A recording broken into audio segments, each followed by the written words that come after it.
Good morning, ladies and gentlemen. We're delighted to welcome our guests and delegation from Furen Catholic University, Taiwan.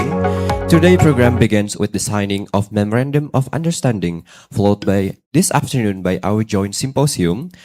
Please complete your check-in at the registration desk and make yourself comfortable while we finalize our preparation. Thank you.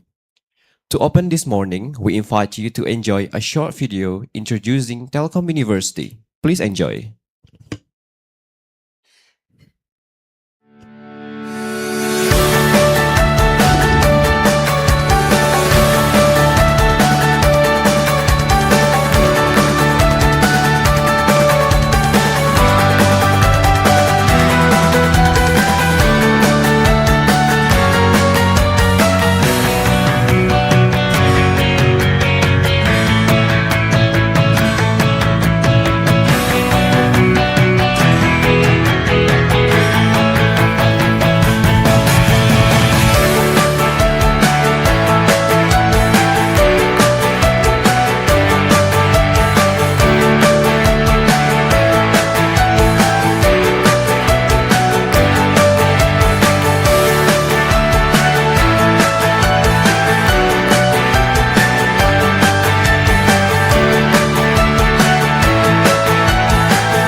Good morning again, everyone. Sampurasun, Tajahau, and welcome to Rectorate Building of Telkom University, Bandung, Indonesia. Welcome to our summer field program, an international collaboration for cultural preservation and environmental heritage communities.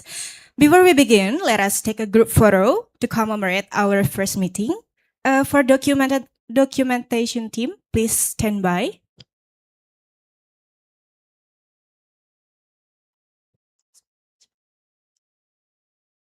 Everyone, please show us your best smile. Okay, let's count down in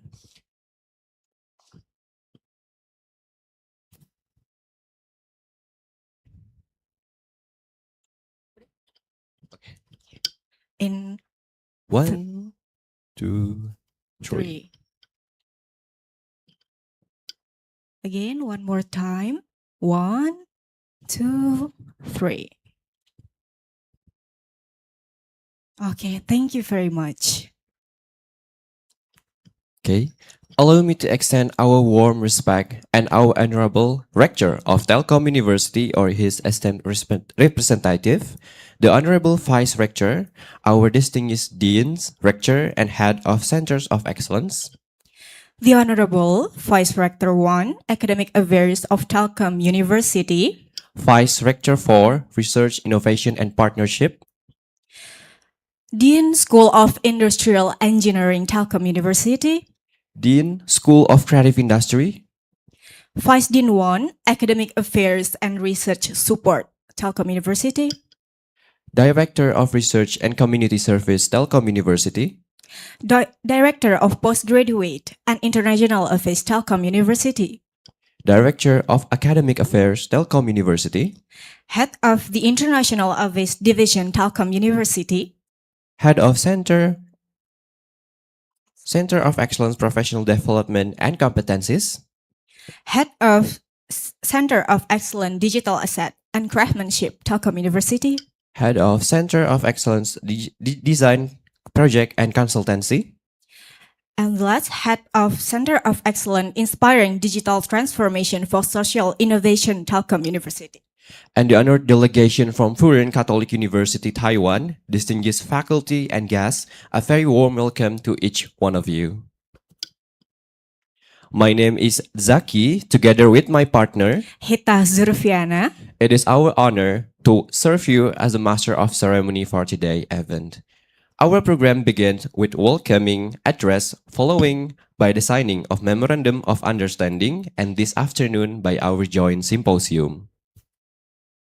May I invite you to settle into your seats as we move into today's first agenda. Ladies and gentlemen, to formally welcome our distinguished guest and share the spirit behind this collaboration, may I invite Mr. Dandi Junior, PhD, as the Dean of the School of Creative Industry, Telkom University, to deliver the welcoming speech. Mr. Dandi Junior, the floor is yours.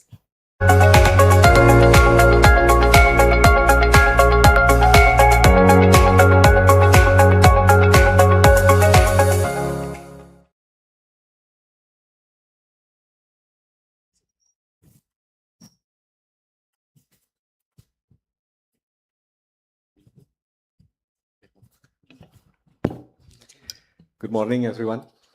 I think I should introduce myself first. I'm Dandi Yunida. I'm the Dean of School of Creative Industry.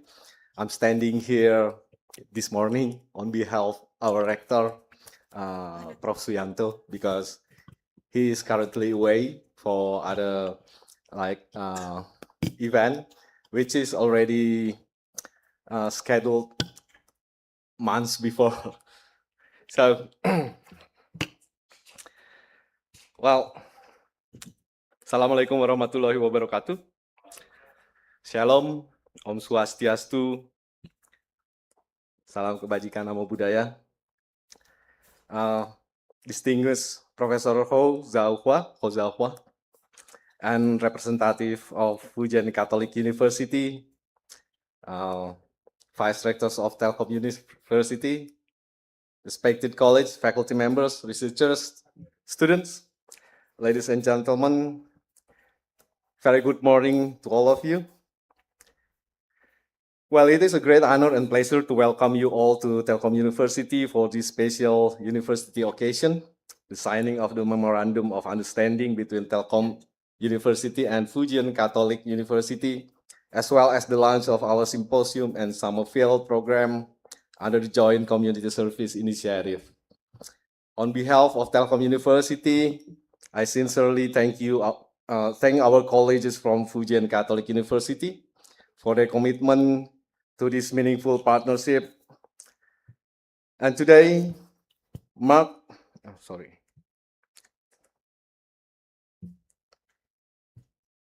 not only the formal beginning of our institutional collaboration, but also the start of shared journey to creative positive impact through education, research, innovation, and community engagement.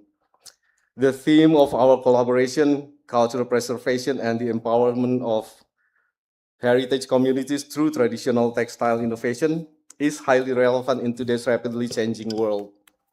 Traditional textiles are far more than artistic products. They represent history, identity, local wisdom, and a rich cultural heritage passed down through generations. At Telkom University, we believe that culture is a valuable source of knowledge and inspiration. Traditional craftsmanship teaches us important lessons about sustainability, creativity, resilience, and responsible use of resources. Values that remain highly relevant in addressing today's global challenges.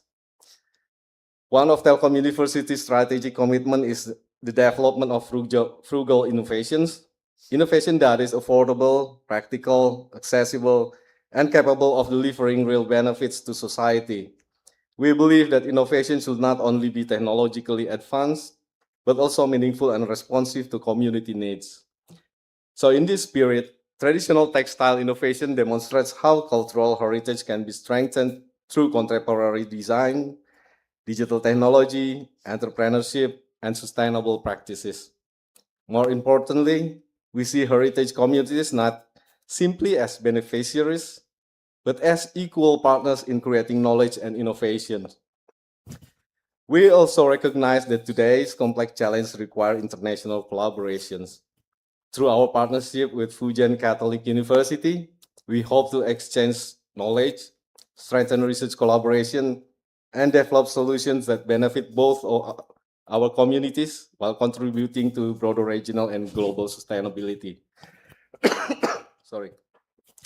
The Symposium and Summer Field program beginning today provides an excellent opportunity for students, academics, and community members to learn directly from heritage communities, deepen cross-cultural understanding, and explore innovative approaches to preserving traditional textile knowledge while empowering local artisans. Ladies and gentlemen, preserving culture is not only about protecting the past, it is about investing in the future. By supporting cultural communities and encouraging younger generations to value and continue these traditions, we help build a more resilient, inclusive, and sustainable society. Culture connects generation. Culture also strengthens identity, inspire innovation, and most importantly, culture reminds us that the innovation and heritage can advance hand in hand. I am confident that the collaboration between Telkom University and Fujian Catholic University will become a meaningful model of international partnership that combines academic excellence, cultural preservation, innovation, community empowerment. Finally, I would like to express my sincere appreciation to everyone who has contributed to making this collaboration possible. I wish every success to this program, and I look forward to the meaningful outcomes we will achieve together. So thank you. Thank you very much, actually. Assalamualaikum warahmatullahi wabarakatuh. Salam. Thank you very much, Mr. Dandi Yunidar, for those warm and inspiring words as we begin this historic day between our two universities. To share the vision from our partner university, may I invite you, Professor Xiao Hua Ho, PhD, Dean of Fujian Catholic University, Taiwan, to deliver the welcoming speech. The floor is yours.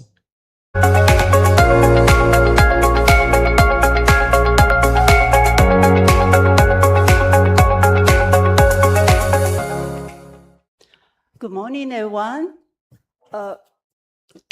Respected Dean and distinguished colleagues from the Telkom University and all of our students and distinguished guests, good morning. It's my great honor and pleasure to be here on behalf of Fujian Catholic University to participate this meaningful occasion. First of all, I'd like to express our sincere gratitude to the Dean and the faculty of your warm hospitality and generous arrangement. We are deeply impressed by your students. They are very great and awesome. We are sincere thanks for your arrangement for the student to accompany for yesterday and the following days. And most of all, we'd like to thank our teachers and the faculty member for the whole program you arranged. We are really feel very grateful. And today, the Memorandum of Understanding represents much more than a formal arrangement. It marks the beginning of a long-term academic partnership built upon the mutual trust, shared value, and a common vision of the future. Although Taiwan and Indonesia are separated by the sea, we are close connected through the rich cultural heritage of Asia. Textile, clothing, and craftsmanship have always served as an important bridge between people, history, and technology and society. Both our university believe that fashion is not merely about clothing. It's about culture, identity, creativity, sustainability, and human well-being. Through education and research, we hope to preserve traditional knowledge while encourage innovation of future generations. I believe this partnership will create many exciting opportunities, including faculty exchange, student mobility, and collaborative research joint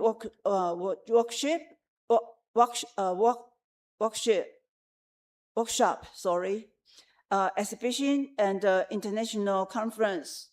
More importantly, we hope to establish a long-lasting platform where scholars and students can learn from each other and grow together.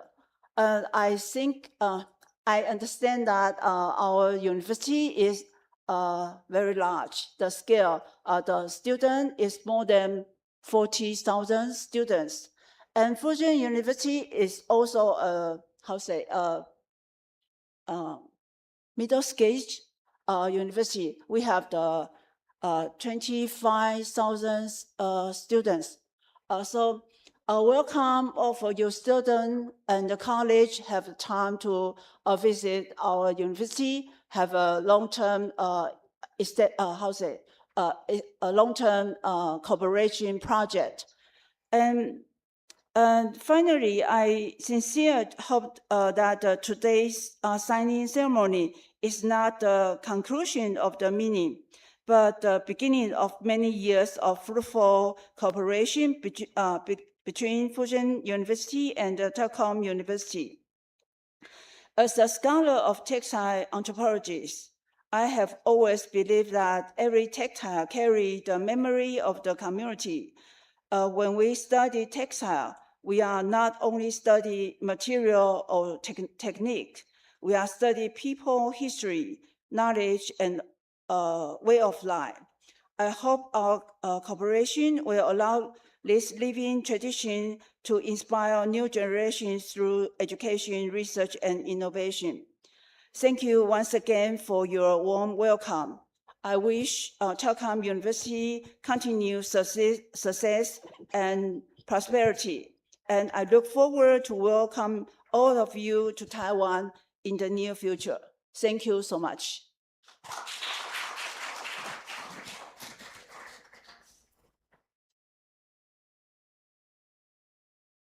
Thank you very much, Professor Chow Hua Ho, for your kind and encouraging word and for the strong friendship between our two institutions.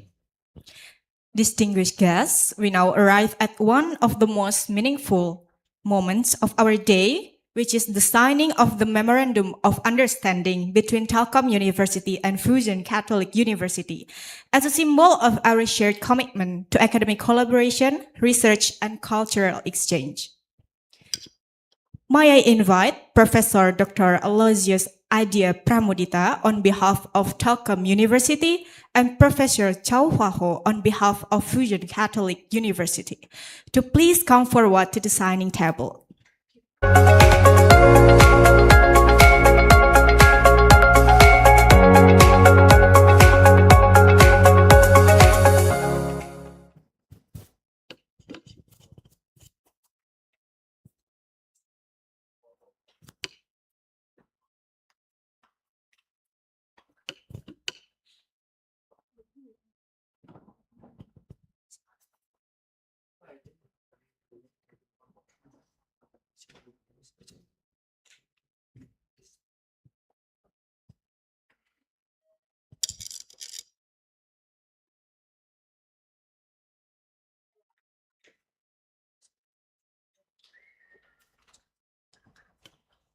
Professor Aloysius and Prof. Ho, please hold your position for commemorative photo documentation.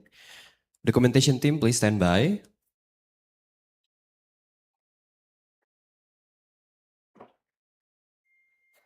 Let us congratulate both universities with a round of applause for the signing remarks of beginning of many grateful of.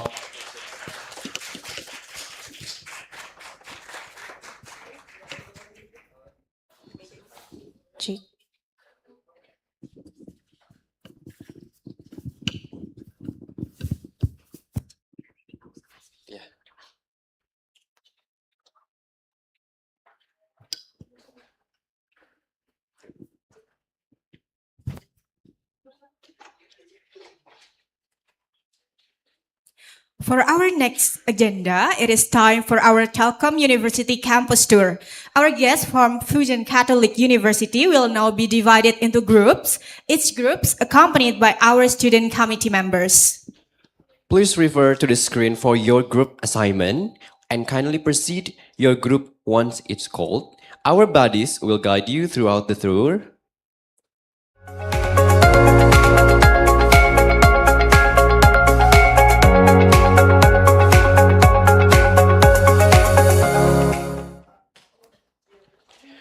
this is the group for our campus tour Telkom University.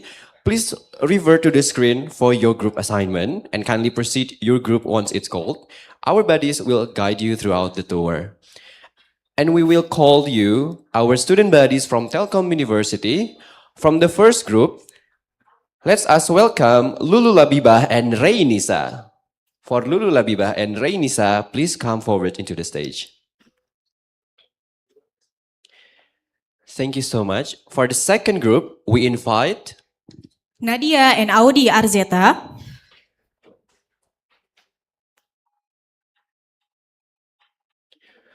For the third group, let us welcome Imam and Rigo.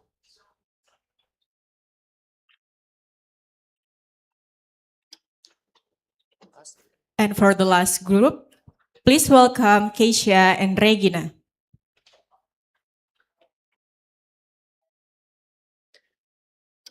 Okay, everyone, please know your student buddies from Telkom University, and they will guide you throughout the campus tour of Telkom University.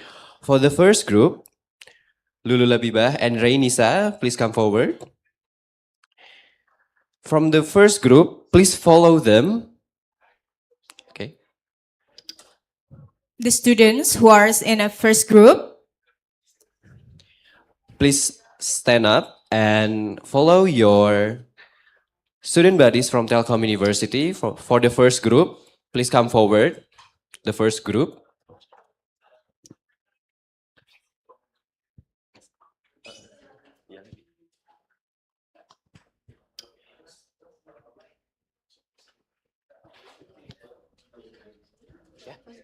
Ya, for the first group.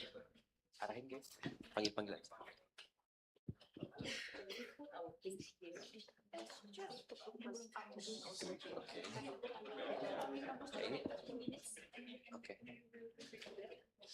Okay, please for the first group, please stand by.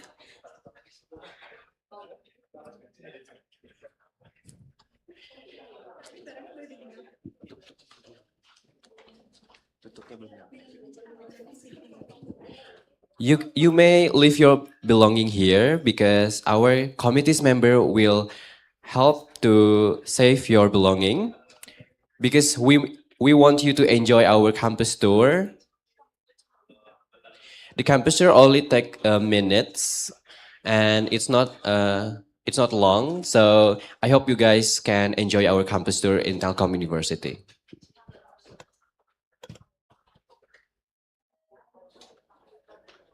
Okay, the first group, are you guys ready for the campus tour? Okay. Udah semua.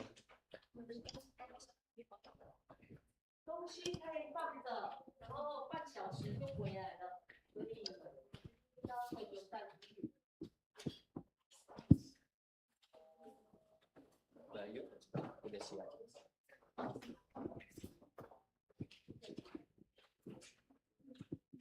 Kayaknya keluar dulu aja.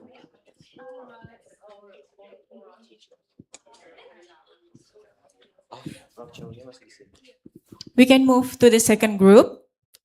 Please follow. Yeah, the student who's on second group, please follow Audi. And the third group, please follow Rigo and Imam for your student buddies from Telkom University. And the last group, please follow Keisha and Regina.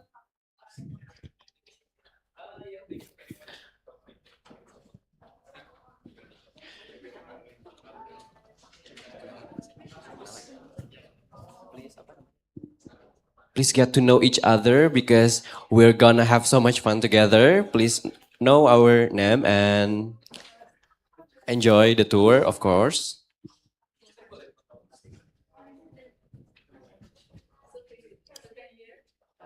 After the campus tour, we also have an exhibition, so you can enjoy the exhibition of our craft, textile, and fashion students from Telkom University. Foto di depan aja ya. Okay, everyone, before we start our campus tour, please stand by because we will take another picture for our best moment today. Everyone, please Please make 2 rows For the student over here and for the teachers. And the dean in front of them. Please face forward. Face forward because we will take another picture because today is a special occasion. We want to take a lot of picture. Please join us. Please join us to take a Let picture us take a together. picture. For the teachers and the dean may come forward. And for the students,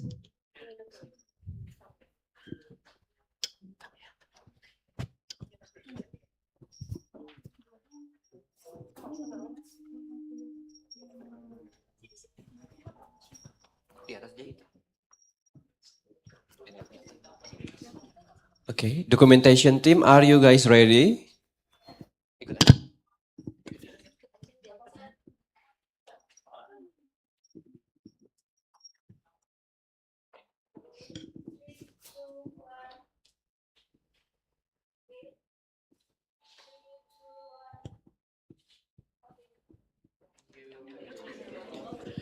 Thank you thank so you much, so much. everyone. And And in a minute, we will continue by campus tour. Please enjoy the moment. And our tuk-tuk will come into our rectorate building and guide you all throughout our Telkom University campus tour. And don't go anywhere because after this we have showcase that showcasing our fashion product from the fashion major in Telkom University. It must be so fun because there's a lot of batik fabric and traditional textile material that will be shown. So please don't go anywhere after this. please enjoy our exhibition.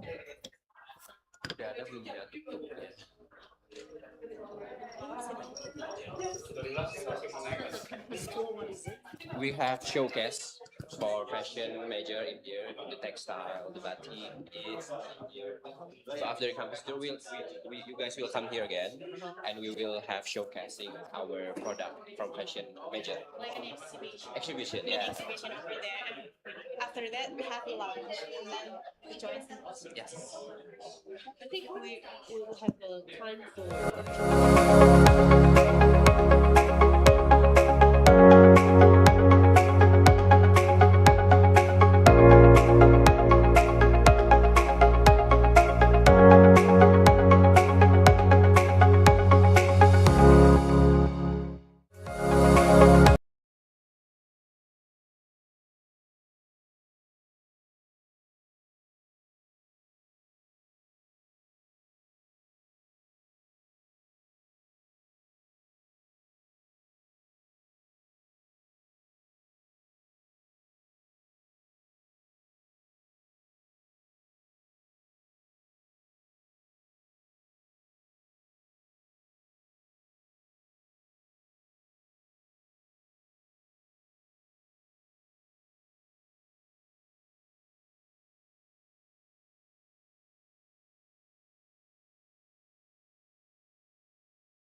gentlemen, distinguished guests, faculty member, and student of Fujian Catholic University and Telkom University.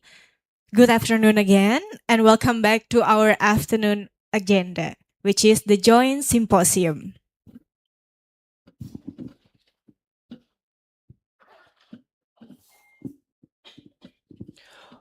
Following this morning MOU signing and campus tour, we now move into the main agenda of today's program.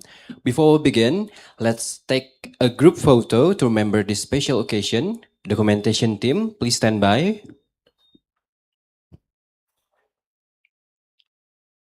Documentation team, please come forward.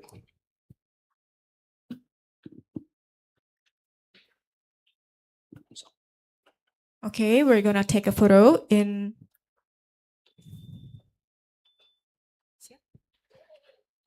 Okay, in 3, 2, 1. Look at the camera. Okay, once again. 1, 2, 3. Okay, good. Thank you very much. Okay, everyone, to officially open this afternoon symposium and share the vision behind this collaboration, please join me in welcoming Professor Dr. Aloysius Adia Pramudita as the Dean of the Research Institute of Sustainable Society, Telkom University, to deliver his remarks. Prof. Aloysius, the floor is yours.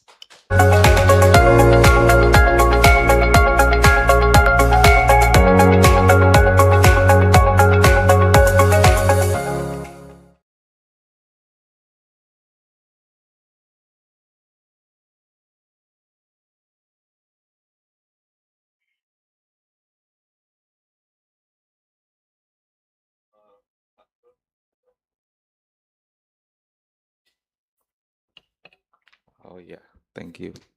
Yeah, good afternoon, everyone.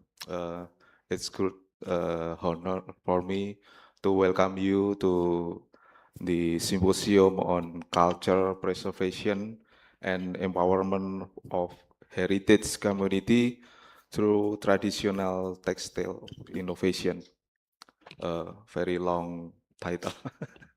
Yeah, today's symposium is more than opportunity to exchange knowledge and perspective. It's also an opportunity to align our aspiration, strengthen our commitment, and expand our effort toward culture preservation. So when we discuss about preservation traditional textile, we are not merely preserving the culture product or artistic tradition. It's also our opportunity in learning, restoring, and revitalizing valuable knowledge embedded within local wisdom. We can find this the tradition carry important lesson about sustainable life, about sustainable society. So during lunch yesterday with Prof Ho and all Summerfield participant, I have a little discussion with Prof Ho and also Prof Chen about respect. So I think culture preservation is only an expression of our respect to the past. By extracting valuable knowledge and practice from a traditional culture, we gain more comprehensive knowledge, more comprehensive insight to building our future. I hope that today's symposium will inspire new idea and also strengthening our collaboration. And on behalf of Research Institute of Sustainable Society, I would like to express my appreciation for all speakers and also for all participants that attend this symposium today, and of course for all organizing committee that has already prepared and your work hard in rescheduling all our agenda so we can hold the event today. Thank you.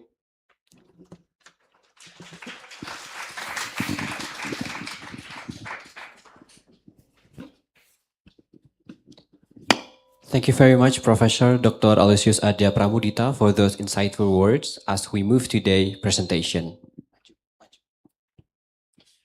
Before our session begin, we invite everyone to enjoy a short video profile of Living Lab in Lasem. Please enjoy this short profile, our Living Lab in Lasem.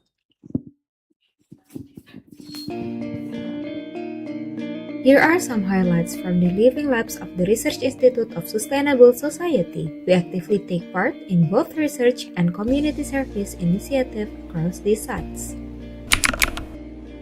Lasem Batik is one of Indonesia's most treasured cultural heritages, born from the rich history of Lasem, a historic port town on the northern coast of Java. For centuries, Lasem has been a meeting point of different cultures, particularly Javanese and Chinese, whose harmonious interaction gave rise to a unique batik tradition. Its most distinctive feature is the vibrant getih batik red, complemented by symbolic motifs such as the phoenix, dragon, peony flowers, and coastal-inspired patterns. Each motif is not only visually beautiful, but also reflects values such as prosperity, harmony, perseverance, and hope for a better future. The uniqueness of Lasem Batik lies not only in its beauty, but also in the traditional craftsmanship behind every piece. Each cloth is carefully hand-drawn using the batik wax resist technique, requiring patience, precision, and exceptional skill. As a result, every piece of Lasem Batik is truly one of a kind. Today, local artisans continue to preserve this remarkable tradition, making Lasem Batik not only a symbol of the town's cultural identity, but also a reflection of Indonesia's rich cultural diversity and a valuable heritage that continues to inspire future generations.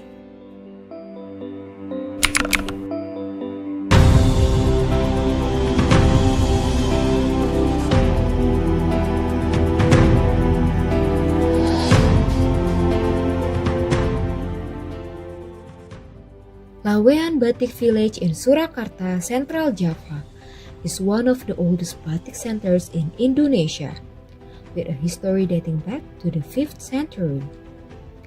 For centuries, Lawean has been recognized as a thriving trading community and an important center of batik production, supplying textiles to the royal courts and communities across the archipelago. Today, the village continues to preserve its batik-making traditions while welcoming visitors from around the world to experience the beauty of this living cultural heritage.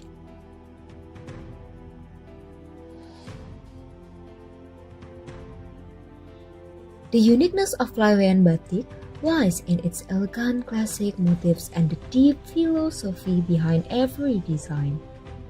Famous patterns such as Sido Mukti, Sido Luhur, Truntum, Parang, and Kawung symbolize noble values, including prosperity, wisdom, love, courage, perseverance, and harmony in life. Traditionally dominated by the warm brown Sogan color, Lawean Batik reflects the refinement and elegance of Javanese culture.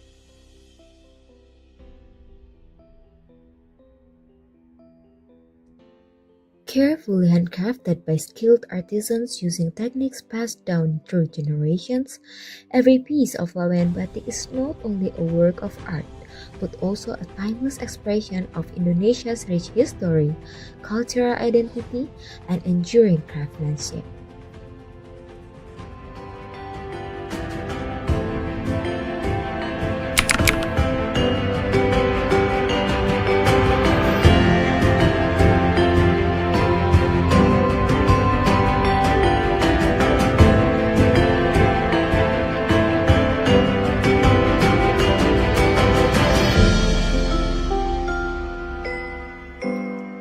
Banyuwangi batik reflects the richness of nature, history, and culture found in the easternmost region of Java. Surrounded by majestic mountains, tropical forests, pristine beaches, and the sea, the people of Banyuwangi have long drawn inspiration from their natural environment to shape their cultural identity. For the local community, nature is more than a beautiful landscape. It is a source of life, creativity, and wisdom that teaches the values of balance, gratitude, and harmony between people and the environment. Banyuwangi's cultural identity is also closely connected to the legacy of the Blambangan Kingdom, the last Hindu-Javanese kingdom that preserved many traditions inherited from the Majapahit Empire. This historical heritage continues to influence the community's customs, arts, and way of life, creating a unique cultural identity rooted in both tradition and respect for nature.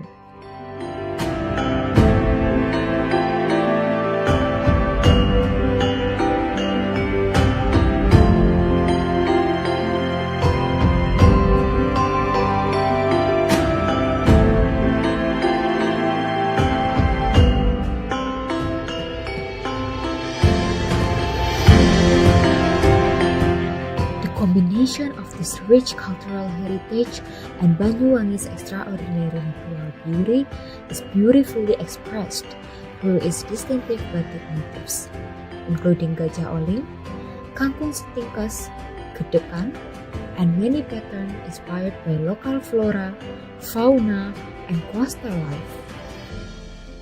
These motifs are more than decorative elements. They symbolize wisdom, resilience, prosperity, and a deep respect for nature and the creator. Through every piece of Banyuwangi batik, local artisans preserve the story of their history, celebrate the beauty of their natural surroundings, and pass on cultural values from one generation to the next.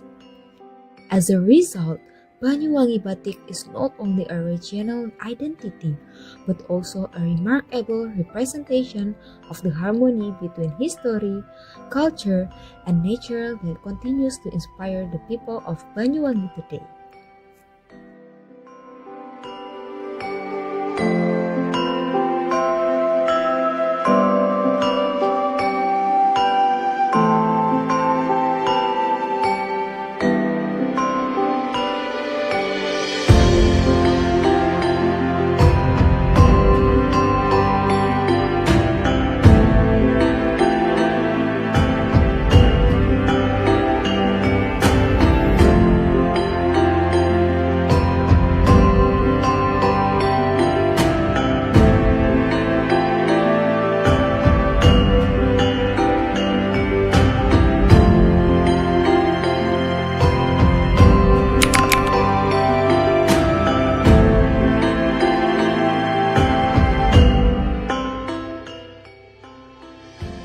Gringsing weaving is one of Bali's most extraordinary cultural treasures. Originating from Tenganan Pegeringsingan village, one of the island-Indus Bali Aga communities that has preserved its ancestral traditions for centuries. Unlike most handwoven textiles, gringsing is created using the rare double ikat technique, in which both the warp and weft threads are carefully tied and dyed before weaving. This highly complex process requires exceptional skill, patience, and precision, and a single piece of cloth may take several years to complete. The name gringsing comes from the Balinese words gring, meaning illness, and sing, meaning no, symbolizing protection, health, and well-being for those who wear it. The uniqueness of gringsing lies not only in its remarkable craftsmanship, but also in the strong local wisdom embedded in every stage of its creation. The traditions and spiritual values of the Bali Aga community profoundly influence its motifs, colors, and weaving techniques. inspired by nature, Balinese cosmology, and the philosophy of Trihita Karana, the harmony between humanity, nature, and the divine. Each motif carries symbolic meanings of balance, protection, and prosperity. For the people of Tenganan, Gringsing is far more than a beautiful textile. It is a sacred cultural expression that reflects their identity, beliefs, and respect for their ancestors.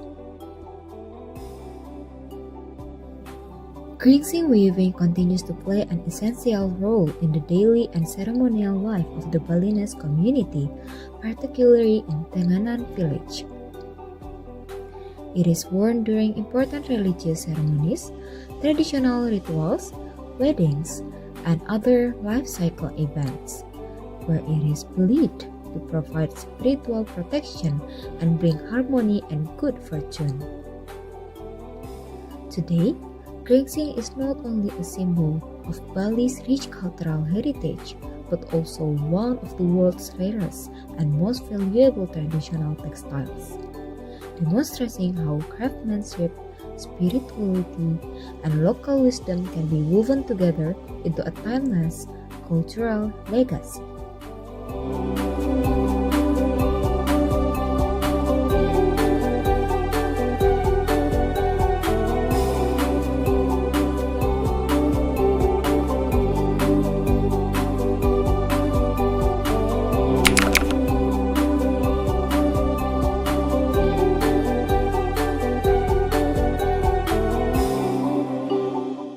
Isumba ikat weaving is one of Indonesia's most remarkable textile traditions, celebrated for its exceptional craftsmanship, rich cultural symbolism, and distinctive artistic identity.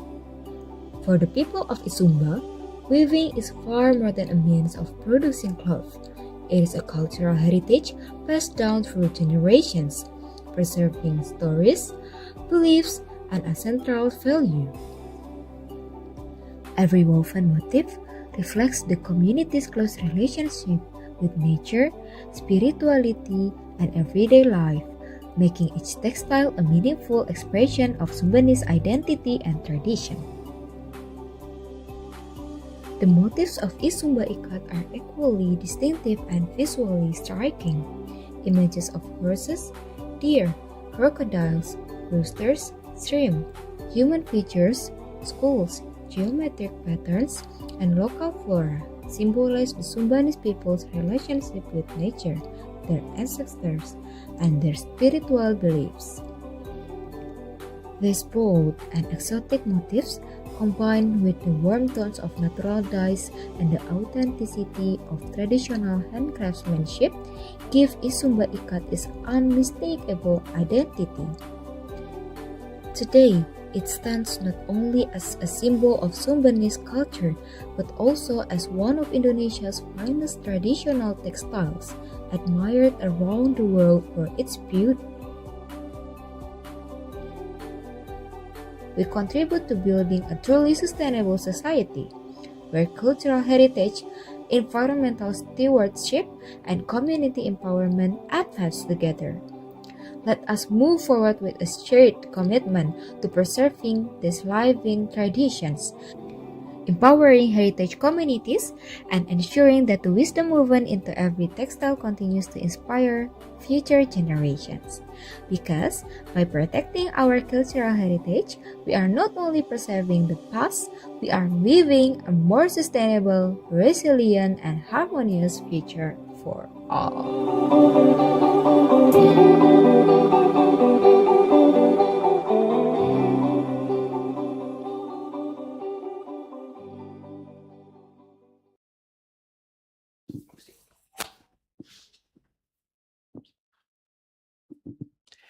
Indonesian traditional textile are far more than works of arts. They embody centuries of ingenious knowledge, cultural identity, and profound respect for nature. In a rapidly changed world, Preserving this heritage requires more than this safeguarding the past. It demands empowering artisan communities through innovation, intergenerational collaboration, and technology to foster both cultural sustainability and inclusive economic growth. To guide us through today's academic discussion, it is now my pleasure to introduce our esteemed moderator, Ms. Faradila.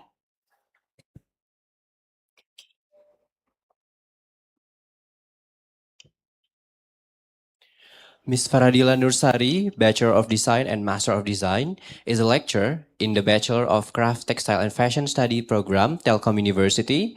Her academic focus includes fashion design, textile crafts, zero-waste fashion design, sustainable fashion, and the development of batik and traditional textile in contemporary fashion. So without any further ado, let's welcome Ms. Faradila to the stage. Ms. Faradila, the stage is yours.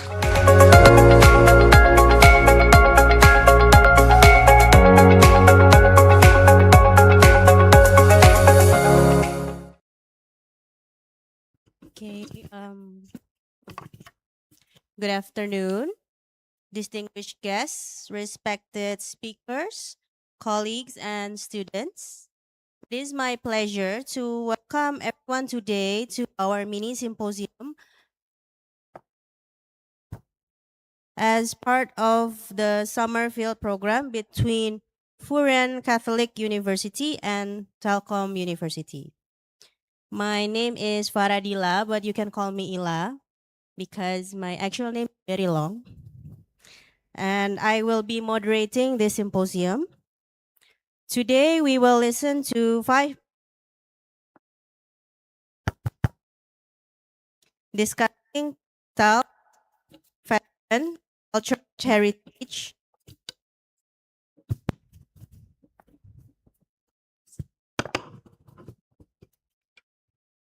sustainability, indigenous knowledge, and future collaboration between Taiwan and Indonesia. Before we begin, I would like to inform everyone that the presentation may be delivered in Mandarin and English and Bahasa. During the Q&A session, participants are welcome to ask questions in English, Bahasa, or Mandarin.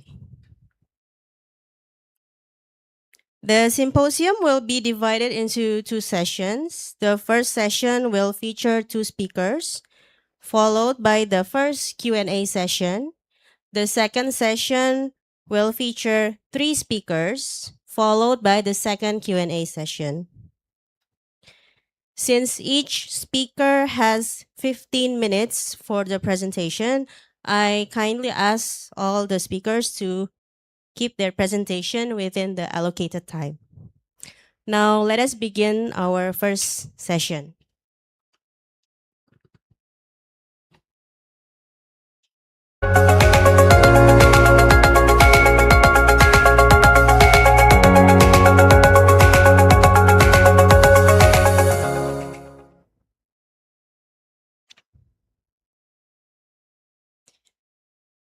Our first speaker is Professor Ho Chaohua, a PhD, Dean of the College of Fashion and Textiles, Furen Catholic University. Professor Ho holds a PhD in anthropology from National Tsinghua University and has a strong expertise in material culture, fashion history in Taiwan and East Asia, indigenous textile heritage, museum studies, and Qipao studies. She has served in many important academic and professional roles, including as Dean of the College of Fashion and Textiles, Director of the Chinese Textile and Clothing Culture Center, Curator of Museum Exhibition, Consultant for Museums and Cultural Heritage Institutions, and Reviewer for academic journals and research grants. Today, Prof. Ho will deliver a presentation entitled Reconstructing Indigenous Textile Knowledge System in the Age of Artificial Intelligence, Indigenous Knowledge Sovereignty, Embodied Knowledge, and Human AI Collaboration through Attile Weaving. Please welcome Professor Ho Chaohua.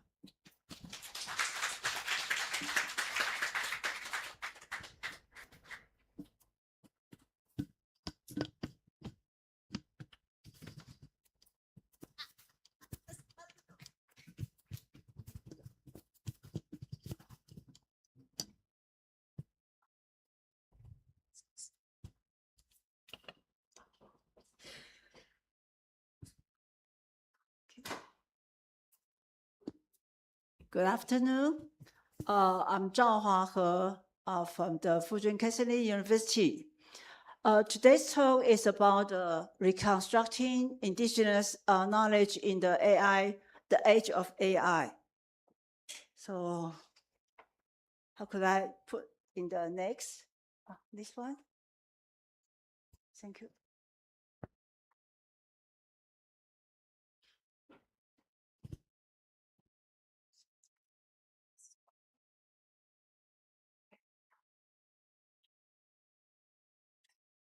Okay.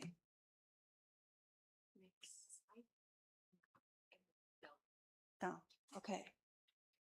So the topic about the Taiwan indigenous people, for me, is very important because as everybody knows that Taiwan have 16 indigenous group, but nowadays the weaving and the clothing technology have become a kind of living cultural treasure. But there's one question when we into the general AI period, what will happen in the future? So this is a big question for me to ask. Okay. So as we know that the general AI changed our society a lot. And the most important is the general AI has transformed cultural heritage. As we know that in the past, when we think about the cultural heritage, we think about the museum. So the artificial in the museum become a kind of object. But nowadays, if the AI learn only visual pattern, it reproduce the appearance without understanding culture, what will happen? So that this is the question I try to ask. So today I will use the Ataya group as an example to show you how they try to use the living knowledge to become a kind of resilient about the AI technology, but how to use it as kind of aids. The Ataya people live in the north of the Taiwan. The community is well known as their weaving technology. My friend, Yuma Dalu, she is the living national cultural treasure in Taiwan. So I learned a lot from her. From her age is similar to me, and from her study in the MA program in the Textile and Clothing Department MA program. After she graduated from our institute, she went back to her community. So she almost spent 40 years, 40 years, too much, 30 years to reconstruct their cultural heritage. The most important for her job is to revival some important things. The first is to revival the education system from the mother to daughter. And the second is using the traditional weaving loom is a kind of tool and mechanism to weaving the fabric. And the third is to using the economic system to reconstruct the community. And the most important is nowadays she is thinking about how the AI and the data inputs could to help them to establish their cultural resource. So from Yuma's case, the most important for us to understanding the living knowledge system is including the material aspect, tool aspect, body, and the technology, and the most important is the gaga, and also the community. And the material part for nowadays in Taiwan, indigenous people, they try to revival the Remy plants and using the nature dye to build up an ecological environment. And the second, they're using the spatial operational tool, the backstroke loom. And when we try to use this kind of loom, and the body become very important because the body is a part of the machine. And so the technique also for the weaving technique is a kind of craft workflow and real-time empowerment in the body. And most important for the society, they still have a kind of gaga, which is the ethical system, taboo, and the knowledge boundary. Who could do the weaving and when to do the weaving and how to dress is according to the social rules. So that's called gaga. And also, it's very important is she tried to establish the community from the family as a kind of unit to build up the workshop and the society. So you could see that this is the process for them to harvest the Remy material. So for the whole process from taking the leather and making the fiber is a long process. But for the UMass community, they try to establish the whole community, whole process by their own community. And this is very important for the Ataya people is the step one for the UMass. She tried to recover the economical ecosystem. And the second is for the transmission. Nowadays, her daughter and some students from the indigenous group, they try to study how to weave in their family. So she passed the technology, every pattern, how to weave in the transmission system. And the third is consider about the sustainability process. Because rebuilding the Remy ecological system is very important because that could become a kind of zero waste circular economy for their community. And so when we think about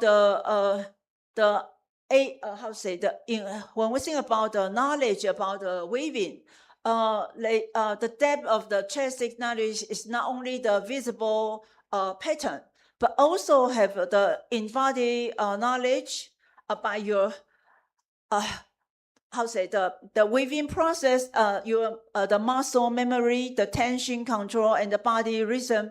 That's very important. So that's most important part for me to think about.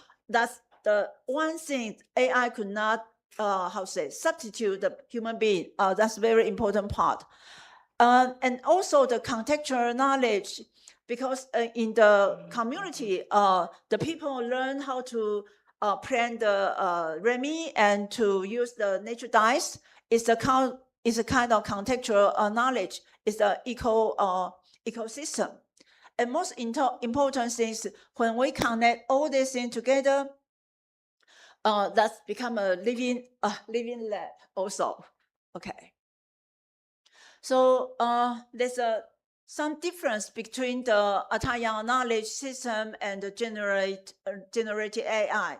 The most important part, I could not describe everything, but most important part for me is not the material only and the technology itself, but also the body, because the weaving require physical presence, muscle memory, and the tension control. And from that part, people learn how to weave because of you use your hand, your body, and your tension. So the Ganga also become a filter in the Ataya people for them who could make the product and who could use it. It's a kind of social system. Because of the social system that become a kind of governance. For the community, it's very important for gender difference and the age difference. So who could make the textile or to do the weaving is among the social contextual rule. So it's very important to think about the authenticity about the attire textile have to according to the Gaga filter. And I'd like to show you the machine, the autonomy of the attire loom. So it's really similar to some Indonesia weaving loom. So the people have to use your back and your leg and your hand. So the human body is the part of the machine. So for the whole system, there's a 4-layer methodology for the systematic mapping. And so it's very important to think about how to rebuild the sustainability society. The most important part is for them, they have to reconstruct the community connection. So when we mapping the intersection, building the knowledge system, and you could see that all these things connecting together. First, you have to have the material, and second, you have the tool, and the third, you have your body, and also you have the future about the culture, the Gaga for the culture society rule, and also you have the community in the end. So here is what I try to say that when we using in the future, when we using the community and using the AI, how could we become a kind of cooperation system? And there's a very important part is the governance, because in the AI system, everybody could use the indigenous people's pattern and technique. But if the subject is on the hand of the indigenous people, and they could decide how to governance this kind of knowledge. And the most important is if the system is in the living culture, society, and the community, and they could make a decision how to cooperate with the outsider. And it's most important is the knowledge co-producer from the technology part. So nowadays we consider AI could do everything, but how about the indigenous people? What they concern is not everything be taken out from the technology, but have a kind of limitation. And the governance output become very important. It's not only for law, but also for the Gaga. It's a kind of social and the society rule. So for my presentation, I want to conclude my. It's too fast. 2 more minutes. Okay. So I want to conclude my presentation. When I work with my friend Yuma Dalu, she is very concerned about the AI society because she considers everything will be taken off from the outsider. But for them, it's very important to preserve the culture. I try to persuade her that it's not easy to substitute from the AI technology because you have the body and the soul and the dress. Because the body is, everything you make is through the body. And the empower and the embodiment is very important part. And the soul is come from the culture because the Gaga is very important for the society and the community. And that become a kind of very important balance between the technology and the culture. And the last is the dress, because the dress is a kind of identity and the expression their not only the past, but in the present and the future. And Yuma all the time say that the museum only consider the dead people because only the dead artificial could preserve in the museum.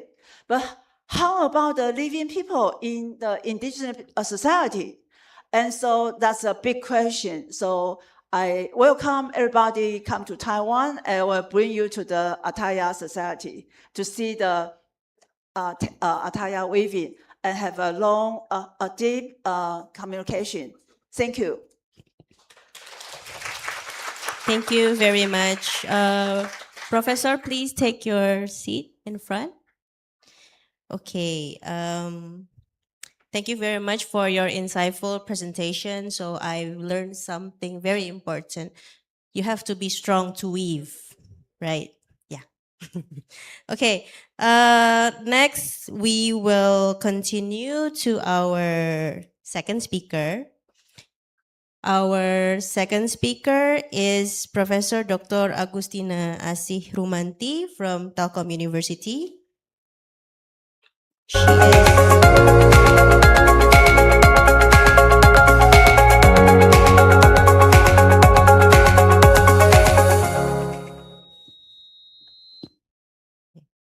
Professor Dr. Agustina Asih Rumanti is the head of Enterprise System and Solution Laboratory at the School of Industrial Engineering, Telkom University.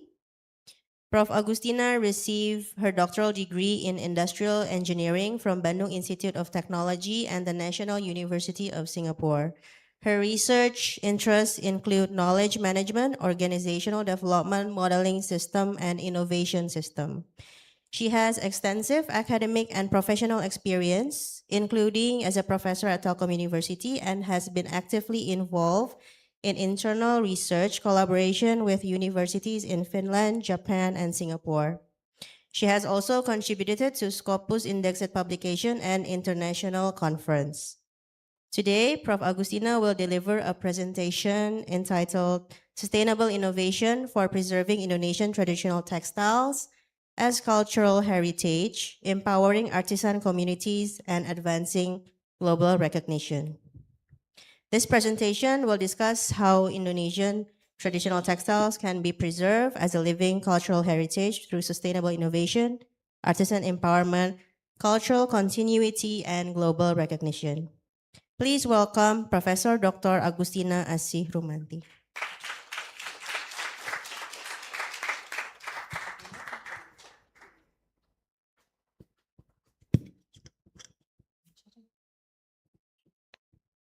Okay, good afternoon. My student over there, and also from creative industries over there, and good afternoon, Fujian Catholic University. Thank you so much for being here with me and my student also.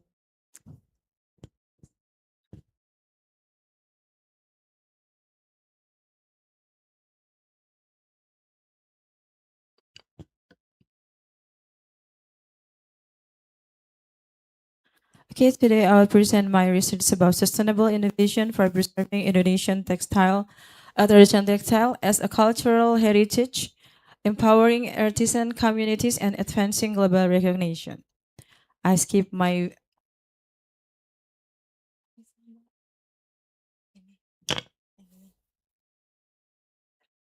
Okay, I skip my video.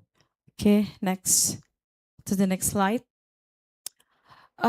For sustainable preservation of traditional textile, we have 4 dimensions that's very important. The first one is economic sustainability.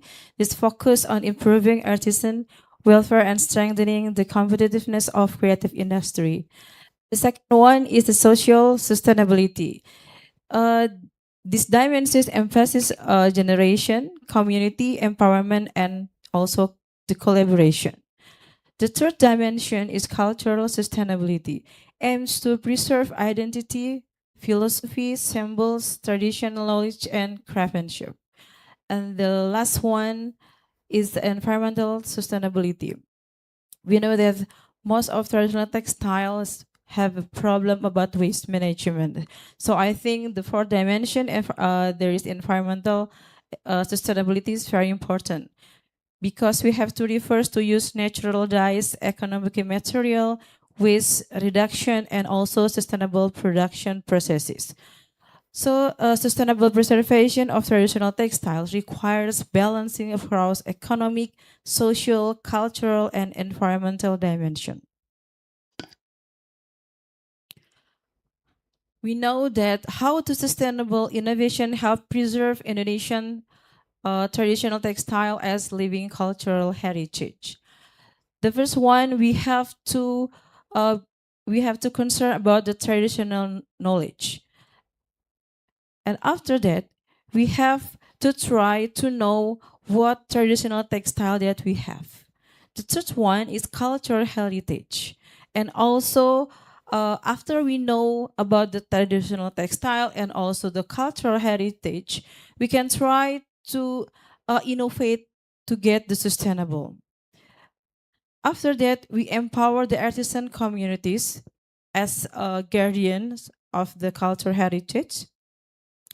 And the sixth steps is a global recognition, and the seventh step is sustainable future.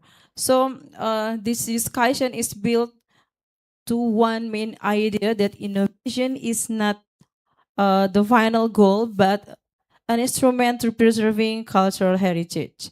Sustainable innovation is a pathway to preserve heritage, empower communities, and also build a globally recognized cultural future.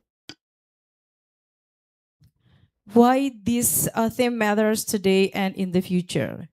We know that from now, I don't know until when, we have declining number of artisans and lack of regeneration. I think is in Taiwan is also have the same problem, isn't it?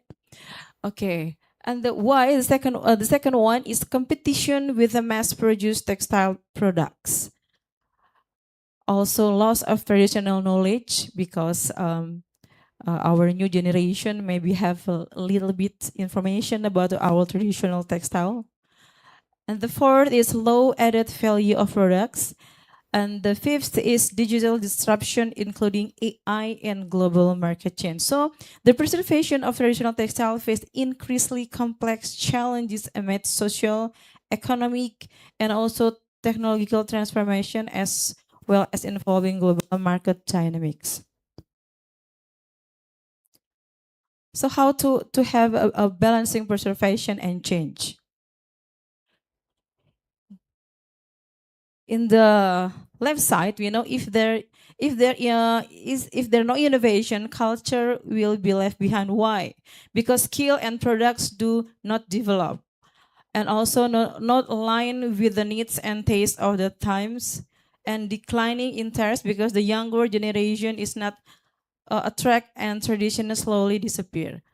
But if innovation remove the cultural identity, then we lose our identity. The first one, loss of authenticity. Culture, values, meanings, and philosophies are eroded. And also excessive commodification. Culture is reduced to mere commodity without deeper value. And also cultural delusion. Distinctive characteristic may become mixed without clear direction. So therefore, the question is no longer whether we need to innovate, but how such innovation can preserve cultural sustainability as a whole. To continuous innovation to keep tradition alive. So what kind innovation that we need to? The first one is innovation in product, such as design, material, and also the quality. The second one is innovation in process, production technology, digitalization is also efficiency. And the number three is innovation in business aspect, such as digital marketing, branding, and also creative economy. And also innovation in ecosystem consists of policy, education, collaboration, digital platform, and also research. So the first one, innovation in product, until the innovation in ecosystem is help us to preserve identity with the create new value. To preserve traditional textile as a cultural heritage, we need more aspect to be concerning. The first one is knowledge and also identity, history, philosophy, collective memory, and also across generation. Why? Because traditional textiles should not be viewed merely as a cultural product, but as a living cultural heritage that embodies knowledge, identity, also history, philosophy, and collective memory across generation.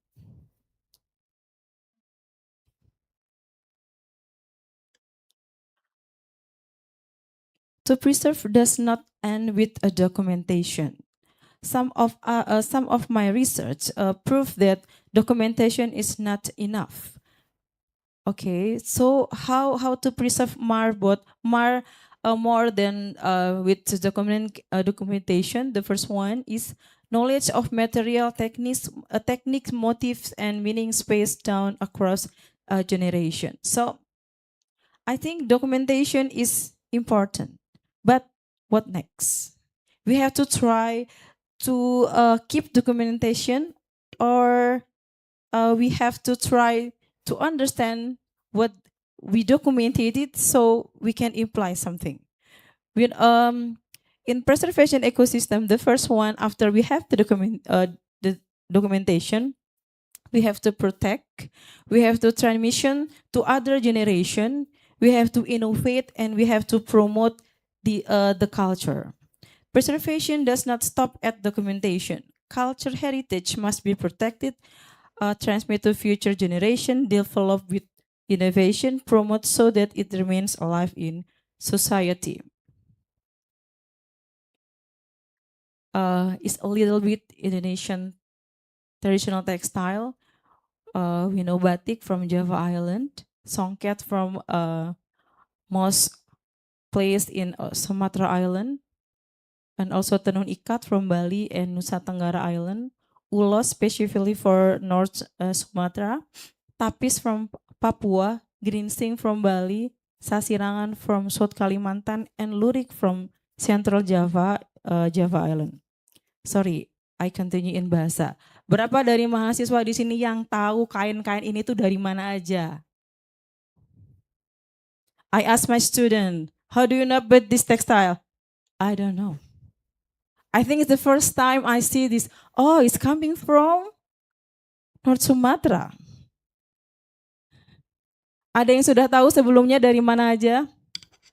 Sebelum saya ditanya, saya tanya kalian dulu ya.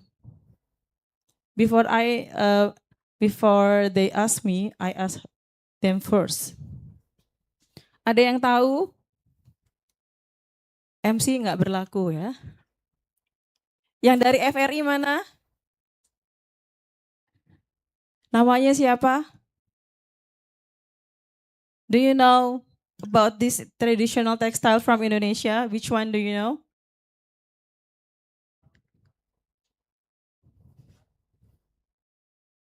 Okay. Indonesian young generation only know 4 from 8. Okay. It shows that documentation is important but not only documented. Berikutnya belajar lagi ya Mas ya. Despite the diversity of Indonesian traditional textiles share common culture value, which identity, craftsmanship, philosophy, and collective memory. Why? Kain-kain itu punya cerita. Kain itu punya filosofi. Kain itu merupakan cara hidup. Kain menunjukkan bagaimana waktu itu kain dibuat dan untuk apa dia dibuat. Kalau kita lihat kain cuma baju, itu sekarang. Kalau dulu kain nggak cuma baju. Kain itu menunjukkan siapa saya dan yang lain-lain. So, traditional textile show the identity, philosophy, and the collective memory.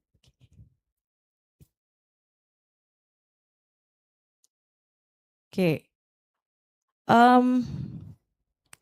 When we talk about the traditional textile and the others, global recognition is also important for the culture. The pathway to global recognition, the first one is local heritage. traditional textile are rooted to local identity, philosophy, motif, and craftsmanship.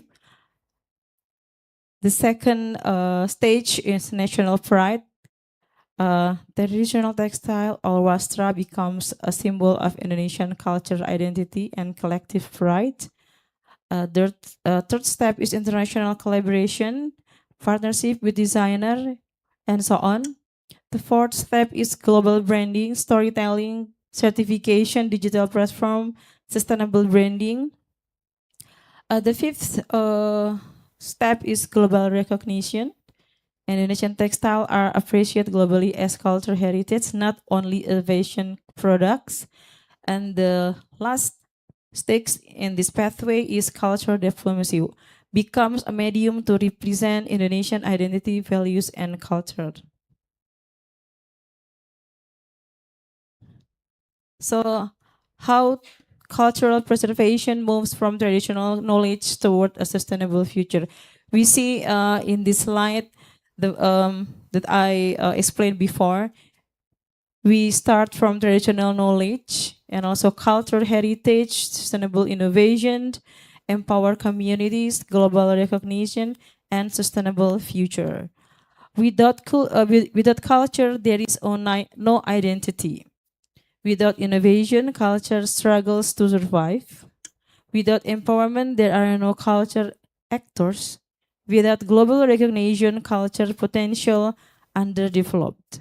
So together, these elements form an interconnected system that sustain culture across generation. What active step then be taken to preserve culture? The first one, preserved by documentation and cultural protection. The second one, innovate with technology, design, and digitalization. The third is empowered by education and artisan empowerment. And the next is collaborate, partnership, and also globalize with international promotion and cultural diplomacy. So, key principle for sustainable culture preservation. The first one is culture without innovation cannot survive. Empowerment without community cannot sustain heritage. Innovation without culture has no identity, and recognition without authenticity cannot create a global trust. This is the key takeaway or the conclusion that we have to concern about the sustainable innovation, cultural heritage, empowerment, and global recognition. So the future of Indonesian traditional textile depend on not only on preserve the fabrics, but on sustaining the knowledge, empowering the artisan, fostering responsible innovation, and bringing Indonesian cultural heritage to the global stage. Okay, thank you. Thank you very much, Prof. Agustina, for the valuable presentation. We have now listened to two presentations at the first session. The first presentation discussed indigenous textile knowledge in relation to artificial intelligence, while the second presentation focused on sustainable innovation, artisan empowerment, and the preservation of Indonesian traditional textiles as cultural heritage. We will now open the first Q&A session. For participants who would like to ask question, please mention your name and institution or faculty first. You may ask your question in English or Indonesian. Or if there are questions in Mandarin, I would really like to have a translator to help me. Okay, any questions from the audience? Yes, please. No? Oh, two questions. Only two questions. We will take two questions.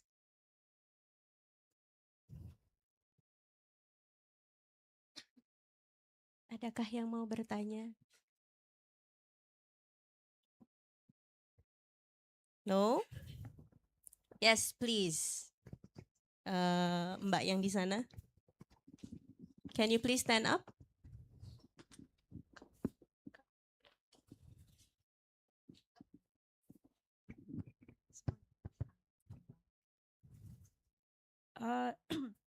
Thank you.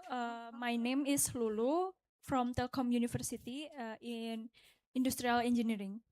So, saya mau tanya dalam bahasa Indonesia aja. Jadi, Prof. Ho, di jadi di dalam pembuatan tekstil tradisional itu kan memang yang ada tacit knowledge yang susah untuk diajarkan, tidak seperti yang knowledge yang eksplisit gitu. Dan dengan adanya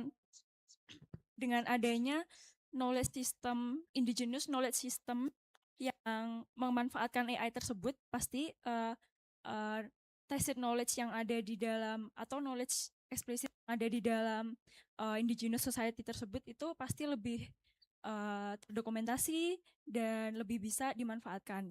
Nah, untuk pertanyaan saya itu kira-kira siapa saja yang bisa menggunakan this indigenous knowledge system using AI dan kira-kira bagaimana mereka bisa memanfaatkan sistem tersebut. Terima kasih. Baik, terima kasih. Thank you very much. Okay, so it's a very long question and I will translate it as best as I can. So what Lulu is asking Professor Ho is actually, in your presentation, you mentioned about indigenous tacit knowledge, indigenous system. She is, and this indigenous tacit knowledge and systems, with the use of AI, it will make things more easier for the people to use. But what she is asking is, who can use this system and how?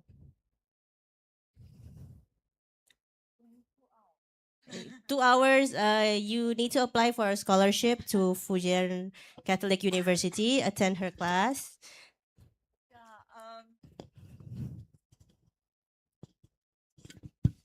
I could give a short answer because I think the indigenous knowledge about the weaving, they must have some important item like the material and the technology and the pattern, the motif, and also the function. But the AI is more easy to take the pattern, the motif, to generate into the other motif. That's the most important part, because nowadays it's still very difficult to use AI to control the manufacture or the process. So the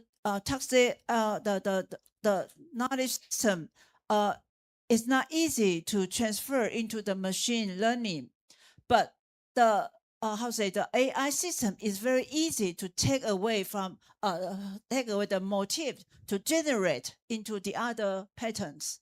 That's how we saw in nowadays. It's very easy, but the problem is when we use the generate AI, it's very easy, but it's not easy to be precisely to say this is the pattern from what group or what tribe. So because the process the AI, they will transform into the very variety of pattern. But for the indigenous people, they try to have a kind of governance to say what kind of process they could use, or what kind of motif they could use in the outside. The most important for the like Professor said, in the pets they have the motif itself, but also have the arrangement, the size, and the others, the all the design process. So for the indigenous people, they try to keep the authenticity, the traditional part. They try to keep that, and not it's not, they don't want the AI system so easily to transform into another. They don't understand and could not understand the motive and the connection. So that's the part. But I don't have time to express too much. Thank you for your question. Hope my answer is good enough. Thank you very much. Lulu bagaimana? Aman? Atau mau kuliah langsung? Boleh. She will apply a scholarship for your faculty. Okay, one more question. Is there any questions from this side? Yes, please. Silakan berdiri, Mas.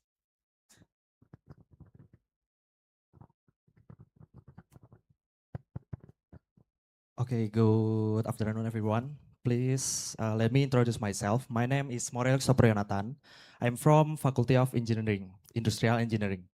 Okay, let me ask a question in bahasa. Bagaimana pendekatan sistematis terhadap pelestarian budaya ini dapat mendorong generasi muda di komunitas warisan budaya untuk secara aktif mempelajari dan mempertahankan tradisi menenun batik ini? Mungkin sekian dari saya. Terima kasih. Baik, terima kasih Mas. Ini pertanyaannya untuk siapa? For who? Prof. Agustina. Silakan Prof. Tidak perlu saya translate ya Prof ya. Ya. Prof jawab dulu aja baru saya translate. Boleh. Saya jawab dalam bahasa Indonesia ya.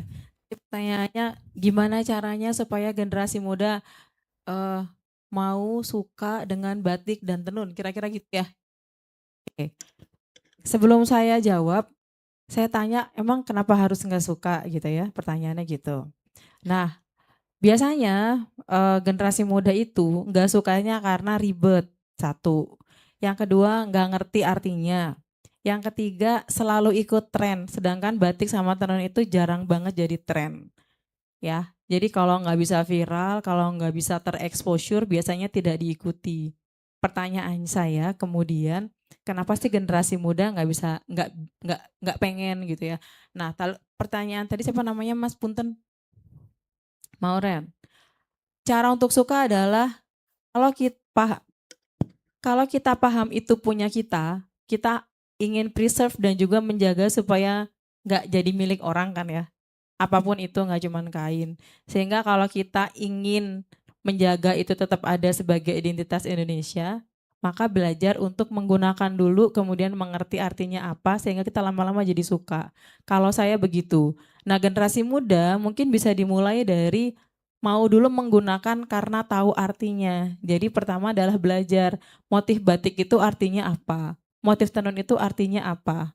Setelah itu baru dengan memahami maknanya kita bisa menyukai dan mulai menggunakan. Lebih dari itu tidak hanya menggunakan sih, setelah tahu menggunakannya terus belajar cara bikinnya gimana sih.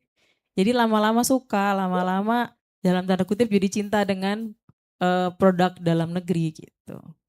Bisa dipahami atau masih nggak make sense gitu? Sudah cukup. Oke. Terima kasih Bu Ila. Minta tolong Oke. ditranslatekan Ibu. Okay, for other audience, I will try to translate the question. So the question before is how younger generation would love to wear traditional textiles such as batik. So just now Prof. Agustina mentioned that if you love something, you should want to know about the background of the fabric and you should know the meaning of the fabric because most younger generation they don't really like traditional textiles because they think it's troublesome. Like in batik, most of them you have to wear it as a wrap. So if you're not used to wearing it, it could be very troublesome, of course. And then the second most important thing is because it's not trendy. So it's not trendy in fashion. So younger generation probably wouldn't want to wear it. Is that correct? Begitu ya Prof ya? Oke, sudah cukup terjawab Mas? Oke, aman? Baik. Thank you for our speakers for our first Q&A session. You may go back to your seats.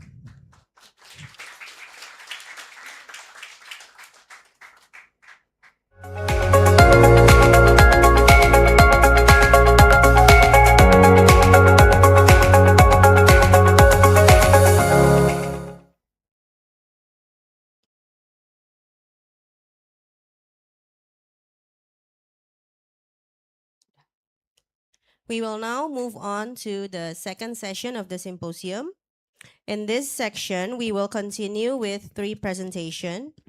The discussion will move from natural dye as part of textile education and practical learning to traditional dress and batik as an expression of identity among Southeast Asian communities in Taiwan, and finally to Badui woven heritage as an inspiration for sustainable contemporary fashion.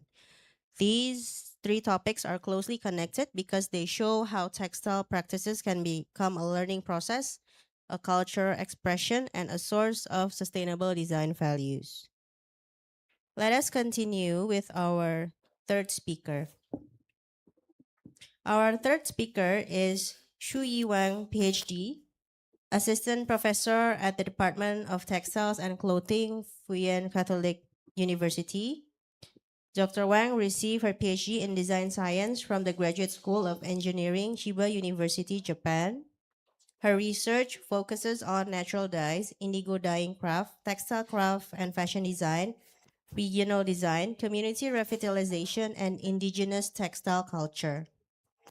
She has experience in textile craft education, cultural revitalization projects, and community-based craft development, including projects related to attire weaving craft revitalization, indigo dyeing, bamboo paper craftsmanship, and creative transformation of local dyeing culture. Today, Dr. Wang will deliver a presentation entitled From Local Materials to Micro-Industry, the Sustainable Blueprint of Sansha Indigo, how University Social Responsibility, or USR, becomes the new engine for local cultural revitalization. Dr. Shui Wang, the floor is yours.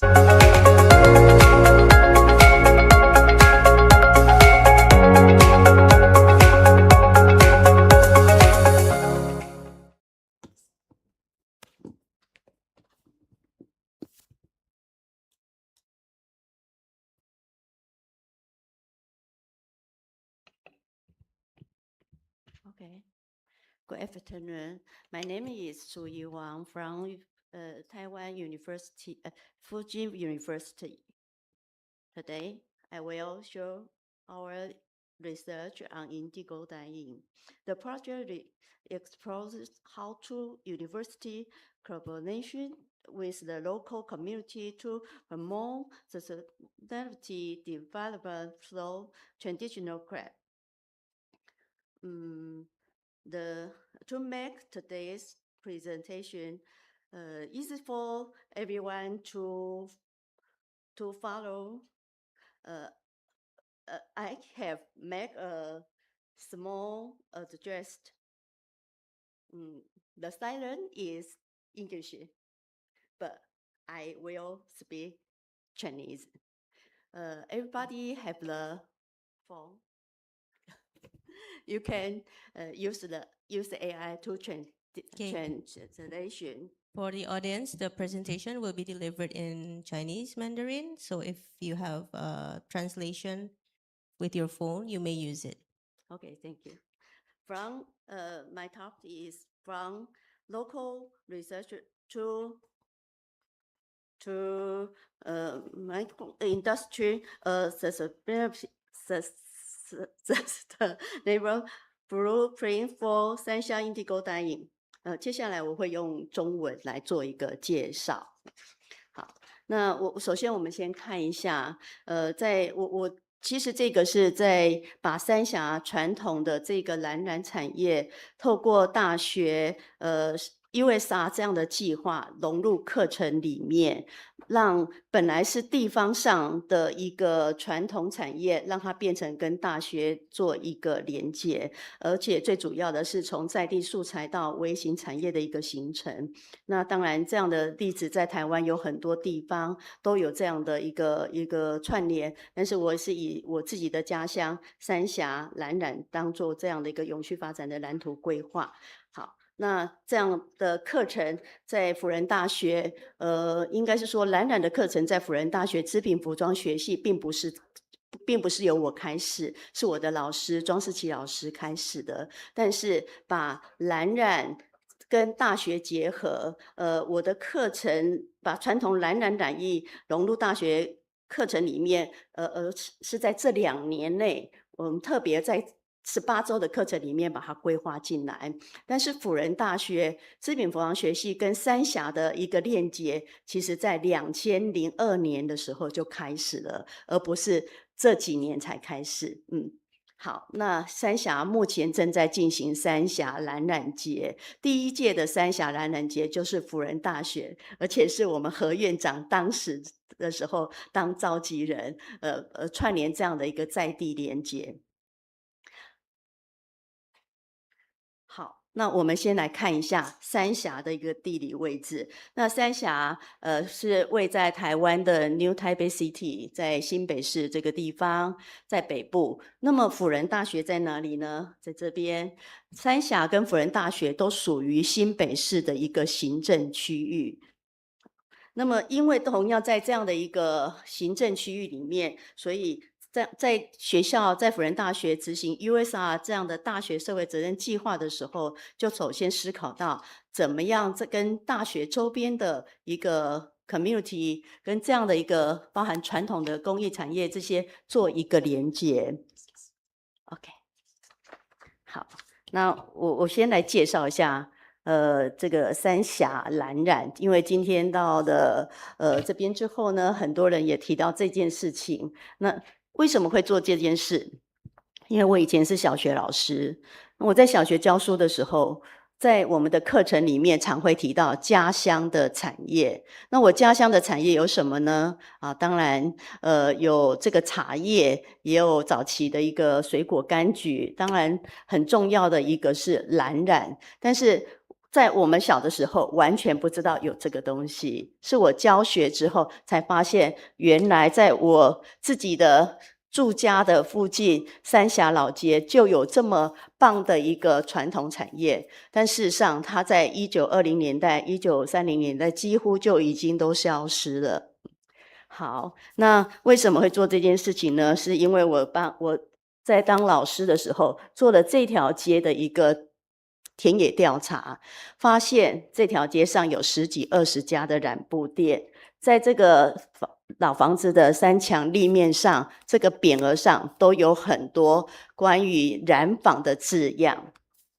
那我们可以看到，这个虽然是手绘的一个图画，上面他们穿的衣服其实是蓝色或者是这个土黄色。那蓝色就是 indigo dyeing， 那土黄色呢就是那个鼠狼染色，也就是原住民常常会用来染色的这个鼠狼。好。那这个三峡老街呢，是在日治时期的时候，也就是在1916年整个新建完成。那么在它新建完成的时候，还有很多大概10几20家染布店，而事实上三峡蓝染从1820年左右开始发展，当时没有很成功，整个发展是在1850年到1916、1920左右。好，那么在这条老街上，这个我们谈到一个叫做零售跟批发，在这条老街上的染布店其实都扮演了这样的角色，但是现在三峡老街上没有一家染布店，截至目前为止，包含我们投入这个工作那么多年，还是没有一家染布店，因为这个房子的租金太贵了。好，那刚刚提到说，大概1920年、30年左右，它就消失了。那为什么可以再次的复兴呢？那这个就是在1999年，也就是我刚刚提到，我做了很多的田野调查，发现它有很多的染布店，那又是自己的家乡，我竟然连这样的传统产业我都不晓得。好，那这个就是在1999年的时候，我们发表了我们的一个研究。那经过了1999年到现在2026年，这个27年了。对，岁月在我的身上也看得到。好，那个我们有一件事情很重要，就是它是一个很大的挑战。什么挑战呢？我们非常有热情的想要在社区做这件事情，但是长久下来，这个长期20-30年的时间，这样的产业跟人才培训如何能够持续，这是很重要的。当没有办法在更进一步的时候，我们就要开始去做一个转换。于是我觉得，我有机会到辅仁大学去担任教职工作来任教，我把人才培育的部分，原来在社区，我把它拉到大学里面来，透过18周这样的一个课程设计，能够让年轻的学子可以更进一步的了解什么是蓝染。这就是我所做的一个课程规划。在这2年内的课程规划里面，我担任的课程有织品工艺，还有一门是蓝染与服饰设计。这门课在以前的辅仁大学的课程里面是没有开过的，所以我觉得我们学校的服装设计系所的学生这么优秀，然后也很会设计服装跟打版，那么如果能够把这样的植物的染色，尤其蓝染结合在一起，不就太棒了吗？所以我就试着开了这门课，也很谢谢学生们很喜欢这门课。好，所以在这里我包含了课程设计，还有传统技艺的教学，以及产品开发的一个思考。当然还有一个鼓励学生透过课程去参加国内外的设计竞赛，以及那个展演的活动。另外还有一个很重要的是，能够到地方上跟地方做一个节庆链接。好，那么我们来看一下这样的课程里面18周，一开始呢，我会希望透过认识蓝染这样的一个概论，然后自己制作一桶染缸、染液，了解这个是怎么样形成的。好，然后再来呢，就是各项技法，因为染染的技法太多了，所以我只能教脚染。这学期因应学生的要求，他们很想要，他们许愿了，我们上了蜡染的课程。好，另外还有一个是非常受到大家喜欢的 Eco Print， 就是生态影印染，我这学期也把它安排进来。最后4周的时候会有一个学生的作业发表，但是这份作业不是自己想要做什么就可以完成，需要跟我讨论过，把这学期所教的技法融合在这个的提案设计里面。那这项提案设计我希望它是可以落实的，所以我要求学生要有成品产出，而不是只有计划的一个提案而已。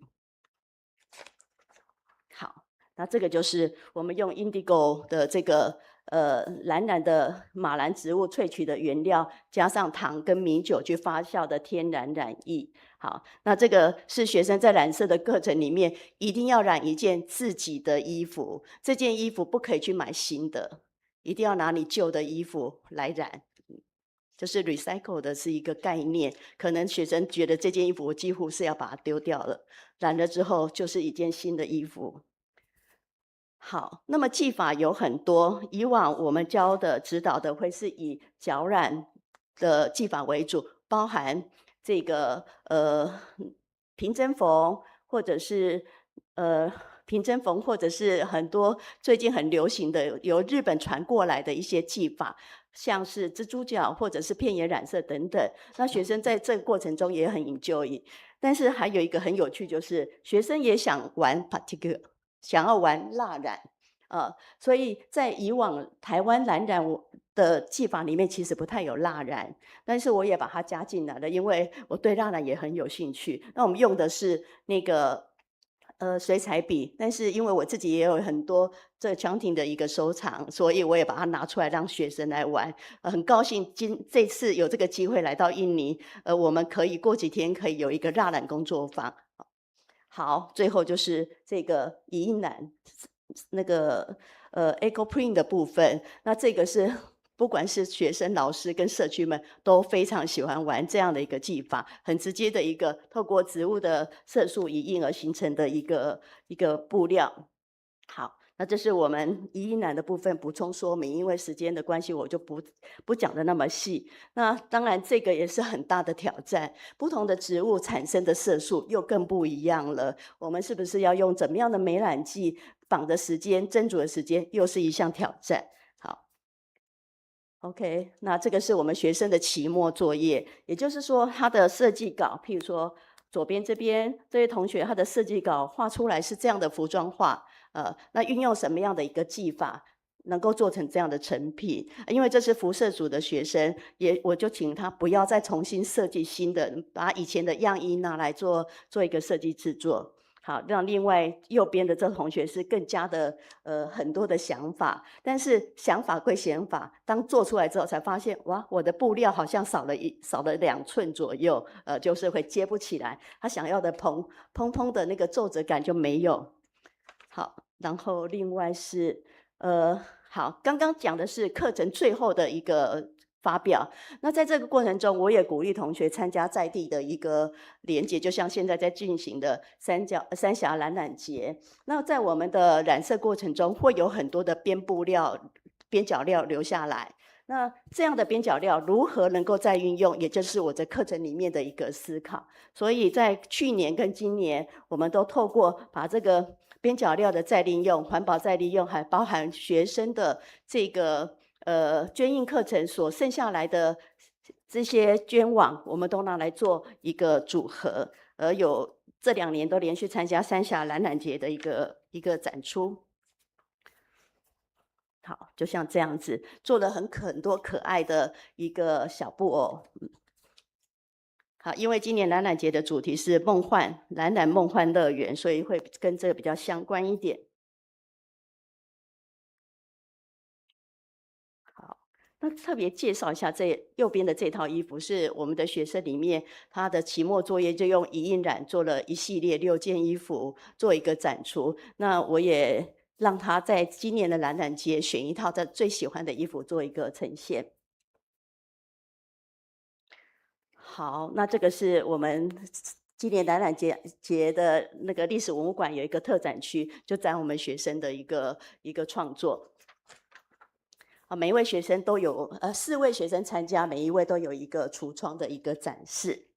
好，最后我想说的就是在这个过程中我想做这件事情最大的一个我希望能够创造的价值，就是透过创生的一个概念，地方创生的概念，让教室就是未来地方的一个未来。那我们以学术化的一个系统培育，譬如说18周的一个课程设计，加上在地文化的 identity， 能够创造永续的微型产业。在学校学生能够有这么棒的一个设计跟布料的制作产出，那如何再把它变成是一个类似让学生有一个实习的机会，是一个产品生产的概念，这样子慢慢去累积。那我想这是对不管是学校或是地方都是双赢的。那目前我们有一位学生在三峡的工坊实习，从这学期开始，这也应该是以前辅仁大学的课程里面没有的。好，我的分享到这边，谢谢大家。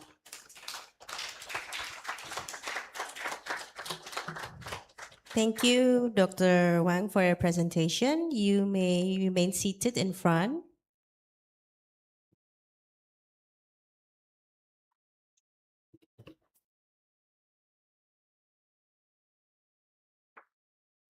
Okay, we will now continue to our 4th speaker.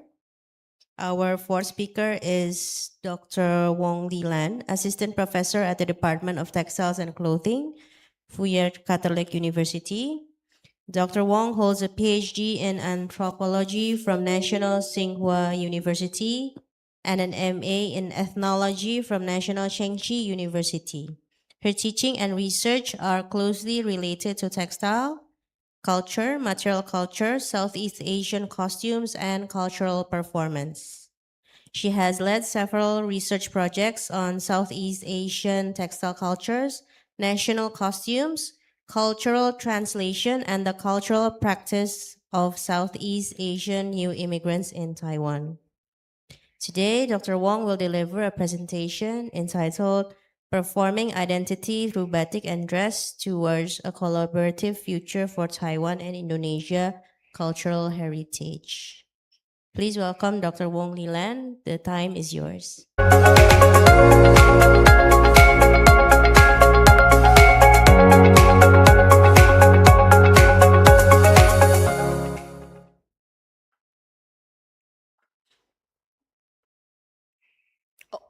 this is the first page? Yes, thank you. Okay, it's nothing. Yes. Thank you, everyone. Today, I'm going to share with you one of my ongoing field work and my research. It's actually about the Indonesian community in Taiwan, which they have been organizing Batik Festival in Taiwan for almost 10 years from 10 years ago. So I'm going to talk about my observation and a little bit of my research about this. And I think we can see the connection between the content of the presenters before this, that you can see some similarities between my presentation with the previous presentation. So actually, my initial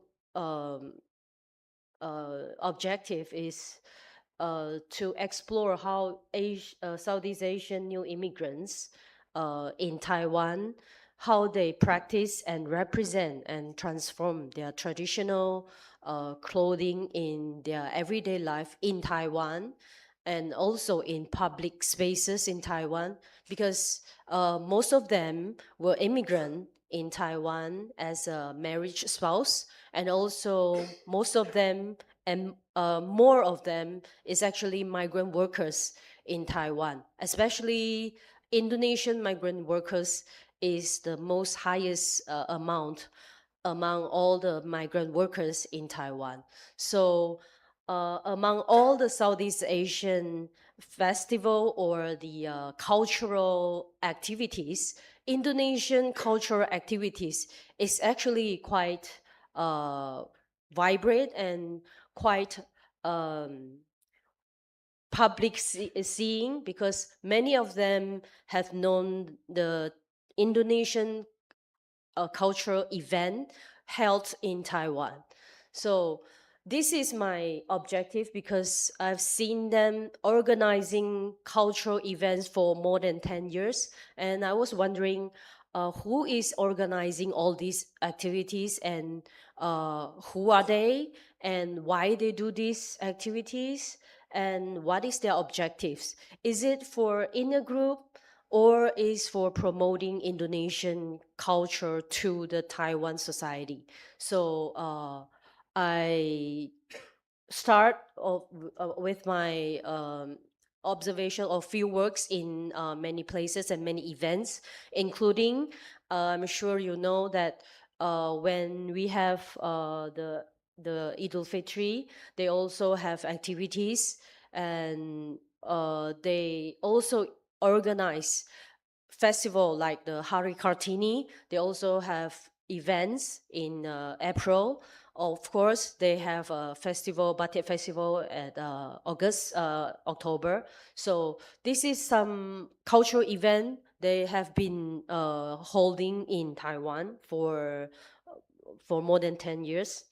So I think I don't have to introduce the art of batik here, but actually, if I introduce my research in Taiwan, I usually have to introduce batik to my Taiwanese audience, because for them, batik is not so familiar with them, and most of them haven't heard of batik at all before, like my class or before the cultural class. So how to explain batik in the Taiwanese audience is really important, because if you explain it wrongly, I don't think that the Taiwan audience will understand correctly, because batik is like a long process.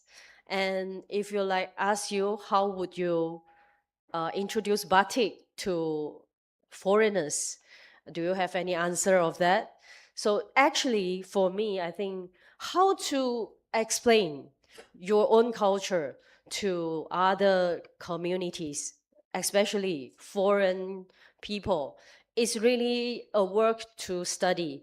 So this is for my personal experience, but also I learned that from why they organize this festival, I think they are also learning how to explain their culture to the Taiwanese audience. So this is why we need to introduce batik to the our audience in Taiwan. Okay, so actually, Indonesian community in Taiwan, maybe you are not so familiar with that, is actually because most of them is from 1960s to 1990s. They are actually new immigrants. We call it new immigrants because Taiwan is actually an immigrant society. So the later we call it new, and maybe a few years more later will be the newest. I don't know. But actually, all of us, if we are from other countries and we move to Taiwan, we all call it new immigrant. And they moved to Taiwan because of the marriage. So from 1960s to 1990s is because of the marriage reason. So they moved to Taiwan. So from 1990s onwards, it's actually because of the wave of migrant workers. I don't know whether Indonesian students is familiar with this because 1990s onwards, actually Indonesian government launched a very huge project is to send migrant workers out of the country, you know, to work and to help the economy, to boost the economy of Indonesia.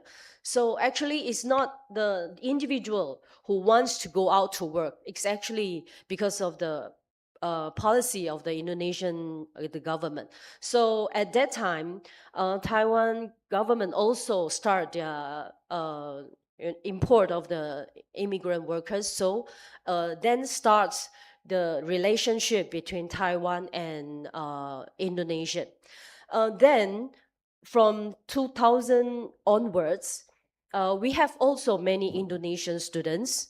So I think this is three main waves of Indonesian immigrant to Taiwan. So actually, you can see that with this growing population, actually, we have a few places, very specific enclaves formed in Taiwan. And in every big station, we have a small Indonesian street. Yes. So actually, we are all quite familiar with the Indonesian toko, okay, and with the sambal and all this. So with the main cities, there are Indonesian street, or you will find a very small shop, Indonesian shop in one street or one stalls. So it's quite familiar with us. So who organized the Batik Festival is there's one organization called Indonesian Diaspora Network. Actually, this IDN is a global network that is established in New York, but also have many branches in all over the world, including Taiwan. So from, I think, yes, 2012, they established it in USA, and they actually try to connect the Indonesian diaspora in all over the world, so including in Taiwan. So in Taiwan, what they did is they organized a batik festival. So before this, and before a presentation of Professor Agustin, I was thinking, actually, everyone know batik. Every Indonesian know batik, and every Indonesian must be familiar with the textiles in Indonesia. But we can see that just now Professor Agustin asked the questions, and then only 4 out of 8. Yes, so yes, this is a question for me too. So when the IDN in Taiwan, they organized this batik festival from, I think, I have a year, I think it's 2014 or 2016. So until now, it's already 10 10 years. Until this year is already 10 years.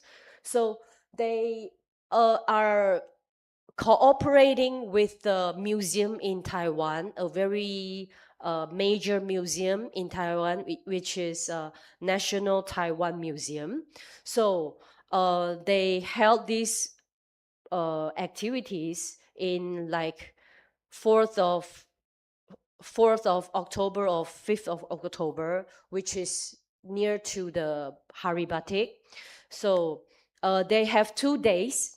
The first day will be some workshop. They will have some workshop for the kids and some DIY, some trying. And the other day will be some performance and also fashion show. So who organize it is the Diaspora Network. So they are consists of the married spouse, means they are all new immigrant in Taiwan. But actually, who participate in the fashion show is the migrant workers in Taiwan. So kind of they invite the migrant workers to join this batik festival together. And for some of the migrant workers, it is that they have a chance to show themselves and show their, their fashion and their textiles and they make up, and they have actually a very professional team, including photographer, makeup team, and also fashion designers, because they have different team every year. So like 2017 is the first one. It's called, the theme is the batik, means batik tulis.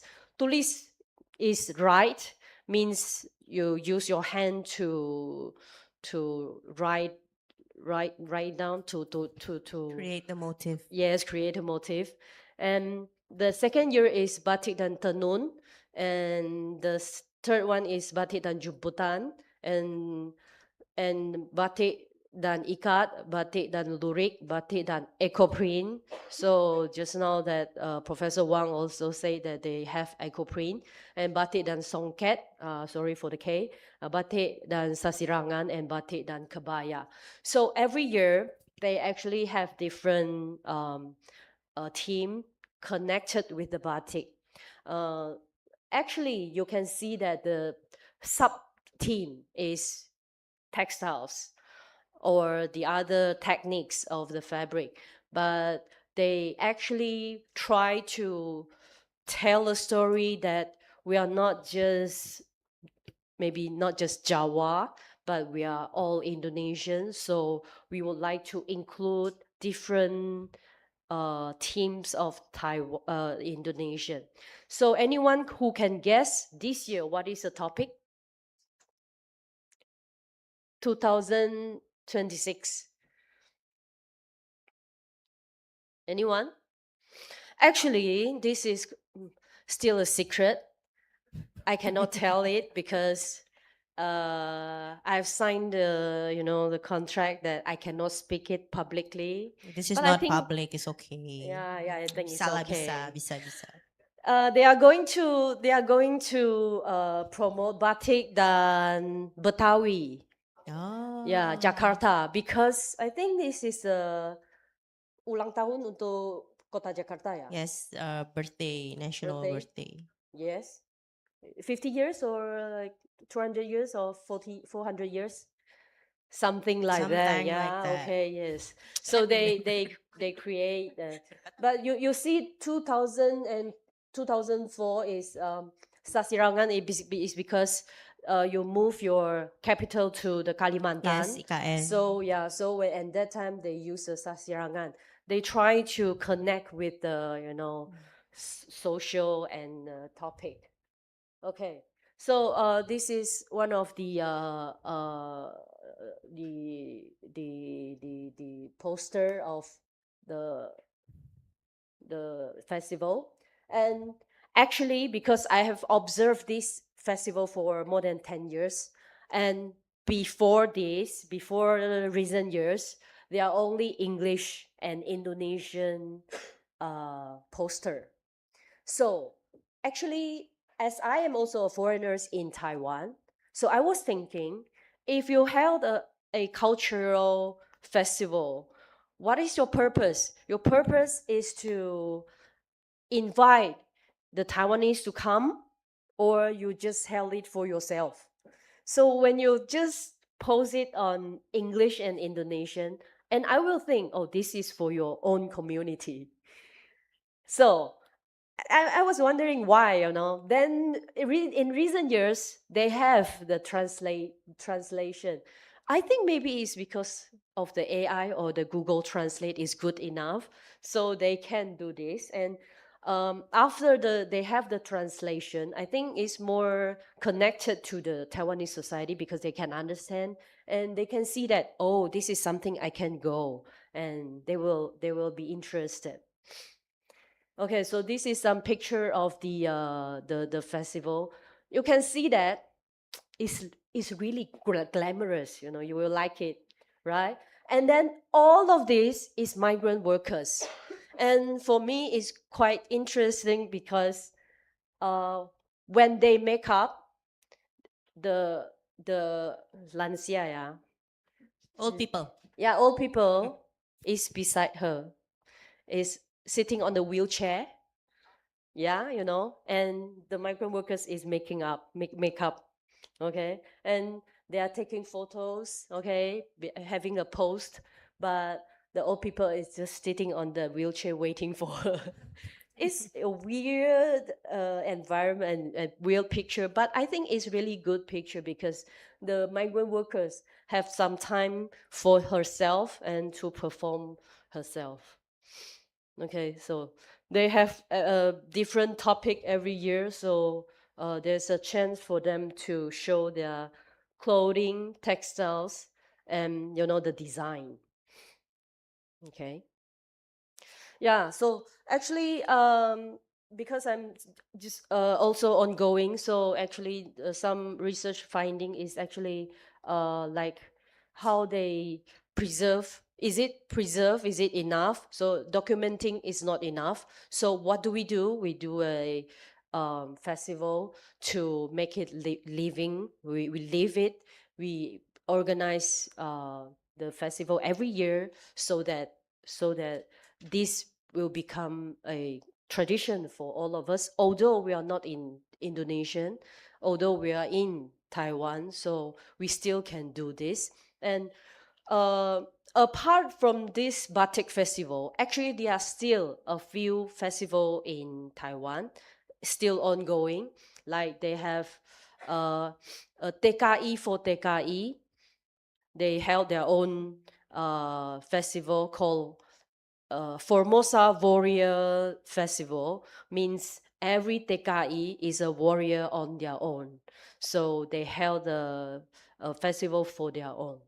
Okay, so because of the time limitation, I think I show my presentation until here. Thank you very much.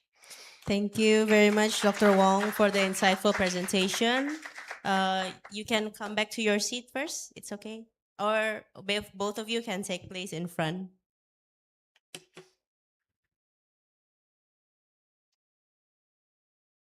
Okay, we will now continue to our fifth and last speaker. Our fifth speaker is Associate Professor Dr. Arini Arumsari, MDS, Vice Dean for Academic and Research Support at the School of Creative Industries, Telkom University. Dr. Arini holds a Doctor of Philosophy in Visual Art and Design from Institut Teknologi Bandung, as well as a Master of Design and Bachelor of Design in Textile Craft from the same institution. Her research interests include sustainable fashion, fashion and accessories design, surface textile design. Her research focus includes slow fashion, sustainability trends in Indonesia, community empowerment, and the revitalization of Baduy hand-woven fabric for cultural identity. Today, Dr. Arini will deliver a presentation entitled Threads of Wisdom, the Preservation of Baduy Woven Heritage and Indigenous Living as Inspiration for Sustainable Contemporary Fashion. This presentation will discuss Baduy woven heritage, indigenous living values, traditional motifs, and how local wisdom can inspire sustainable and contemporary fashion practices. Please welcome Associate Professor Dr. Arini Arumsari.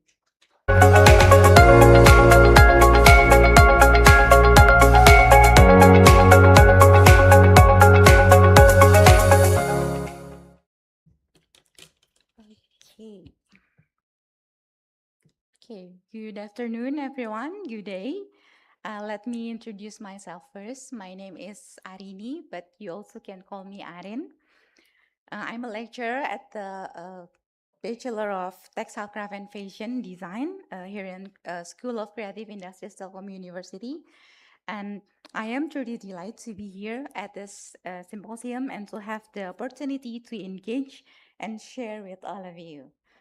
Okay, and today I will share my presentation entitled Threads of Wisdom, the preservation of Baduy within heritage and indigenous living as inspiration for sustainable contemporary fashion.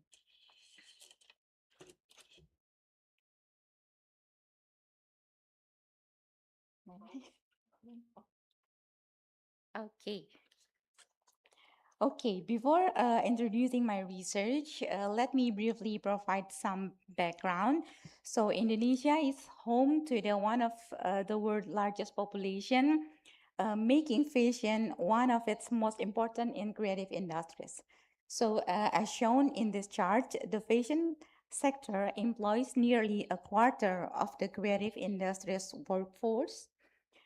So a lot of people in Indonesia work in fashion industries, and it also contributes the highest export value among all creative industries subsector.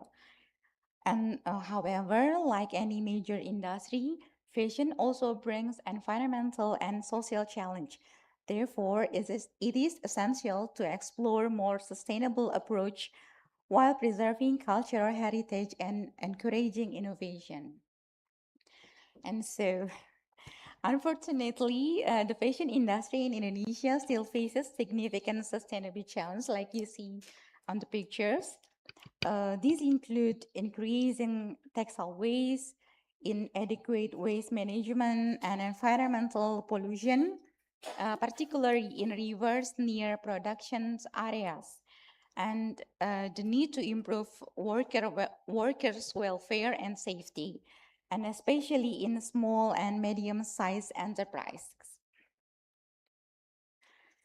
And then, as a researcher and someone who is really passionate about fashion, I believe fashion should inspire beauty, right? And creativity, culture, and well-being, not create environmental and social problems like we see on the previous slide. So this motivated me to look for a practical solution since sustainability is a global issue. So I try to explore various studies, projects, and approaches in sustainable fashion. And however, I also realized that not every approach, like you hear in the chart, can be directly applied in the Indonesian context. This led me to ask an important question. What kind of sustainable fashion approach is truly relevant to Indonesia? Oops, sorry.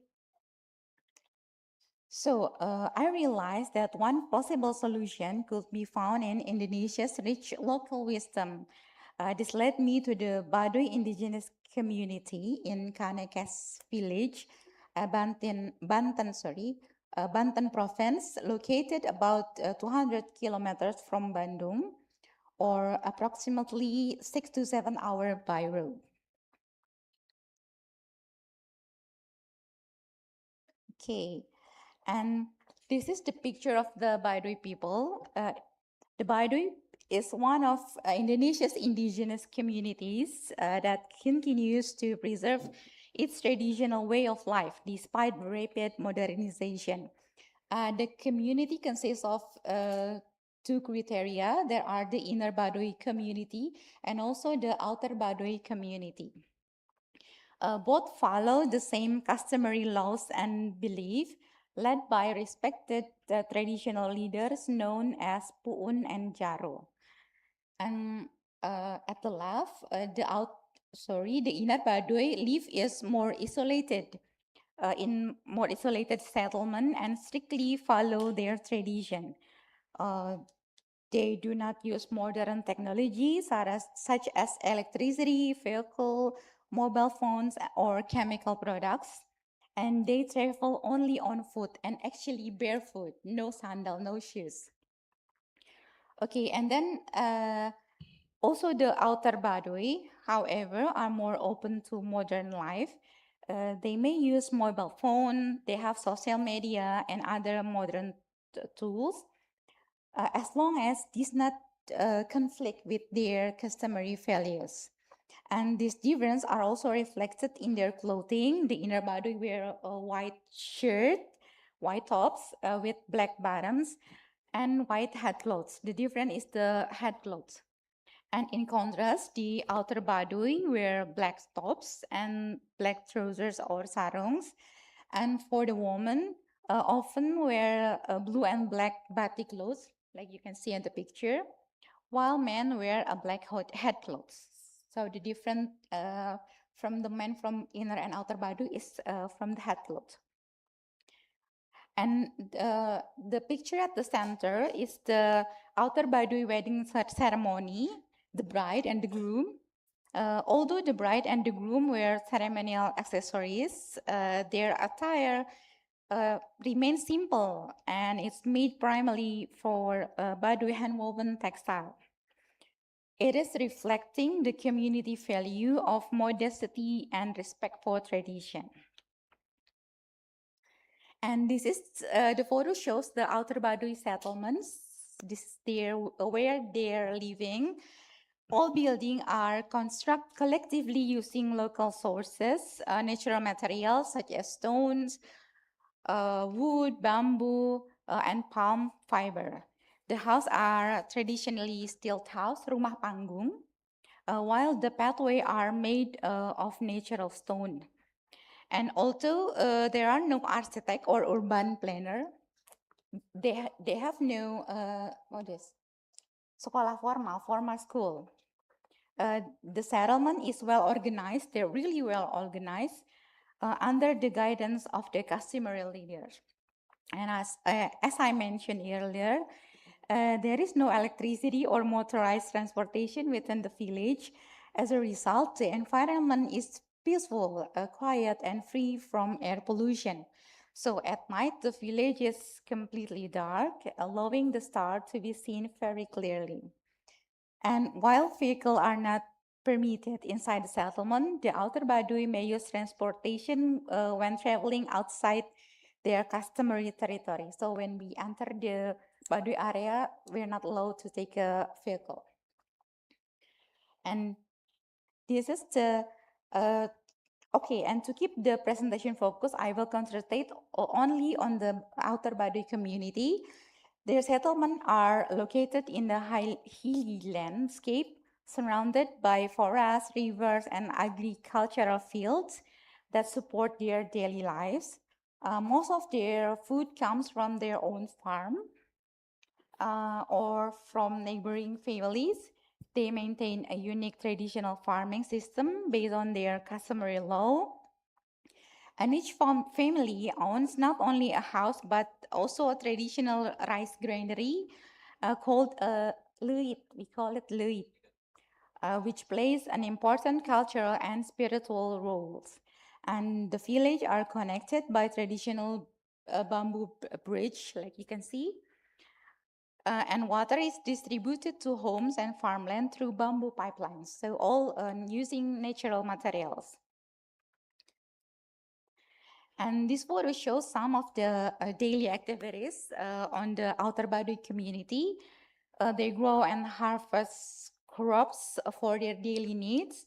And if there's any surplus, it is shared with neighbor or sold to visitor from their home terrace. So they just sell it in front of their house. And they still cook using traditional wood-fired stoves and build or renovate their own house with locally sourced natural material, like I mentioned at the previous slides. And the community also continues to perform traditional ceremonies according to their customary calendar, preserving their cultural and spiritual tradition, like you can see at the photos. And today, the Outer Baduy community also welcome many visitors. Visitors must leave their vehicle outside the Baduy area and explore the village on foot, and must come to enjoy the natural landscape, experience the unique culture, and learn about the Baduy way of life. And as a result, many homes have become multifunctional with their front terraces serving a small shop selling drinks, snacks, and local handicraft, you can see. Okay, and based on what I have shared so far, let me now explain the core values behind the Baduy way of life.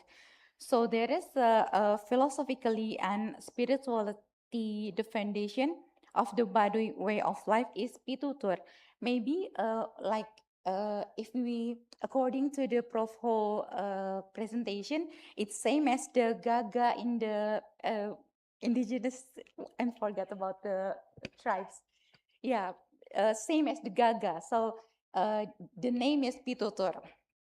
Okay, there are two well-known pitutur, which in the dalam bahasa aslinya, in the real language is lojor tebenang dipotong, pondok tebenang disambung, and gunung ulah dilebur, lebak ulah dirusak. Like you can see, these teachings express a simple yet profound principle. So the myth is nature should not be altered, and people may cultivate and live in harmony with nature, but they must never destroy it. I believe this is remarkably profound philosophy. Okay, and then beside pitutur, which provide the more philosophical foundation, there are also pikuku. Pikuku is a set of customary principle that guide their daily life, so more practical than pitutur. These 10 principles encourage the Baduy people to live with honesty, simplicity, discipline, harmony, and self-restraint. So they have the 10 rules for their own. And they shape not only a relationship among people, but also a way of life that maintains balance between humans and nature and the creator. And taken together, pitutur and pikuku form a value system that shapes the Baduy way of life. Their core values include integrity and moral values, simplicity, social harmony and commitment, self-restraint, and spiritual humility. And these values encourage people to avoid consumerism, luxury, and expensive lifestyle, fostering a harmonious relationship with one another, with nature, and with the customary tradition passed down through generation. And when viewed in the context of today's sustainability challenge, these values closely align with the principle of slow living, I guess. In the field of design, they provide a meaningful foundation for practicing slow design, and more specifically in our field is slow fashion. Okay. This also has the same thing with the in the Taiwan, the indigenous people in Taiwan. There are the tenun ikat Baduy woven fabric. They use we call it tenun gedok, the alat tenun okay. Not on ATBM gedok, it's with sit, yeah.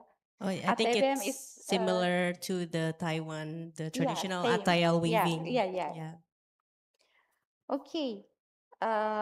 This is a piece of Baduy woven fabric. It's like I'm wearing today. Sorry. Traditional weaving fabric. And the process begin with preparing the yarn and traditional weaving tools. Men may assist in preparing materials and equipment, but the weaving itself is traditionally carried out by women, following customary rules, and the knowledge and skills of weaving are also passed down from the generation to the next within the Outer Baduy community, ensuring that this cultural tradition comes to thrive. And traditionally, Baduy woven textile are used for everyday clothing as well as for customary and ceremonial purposes by both the inner and outer Baduy communities. But today, however, these textiles have also become increasingly popular among the wider public, and many outer Baduy families sell them from the front of their homes. And then I want to introduce the motif. The first is, and the most popular, is Wat Songket motif. And this one is the Adu Mancung motif. So there is several motif. And also the meaning.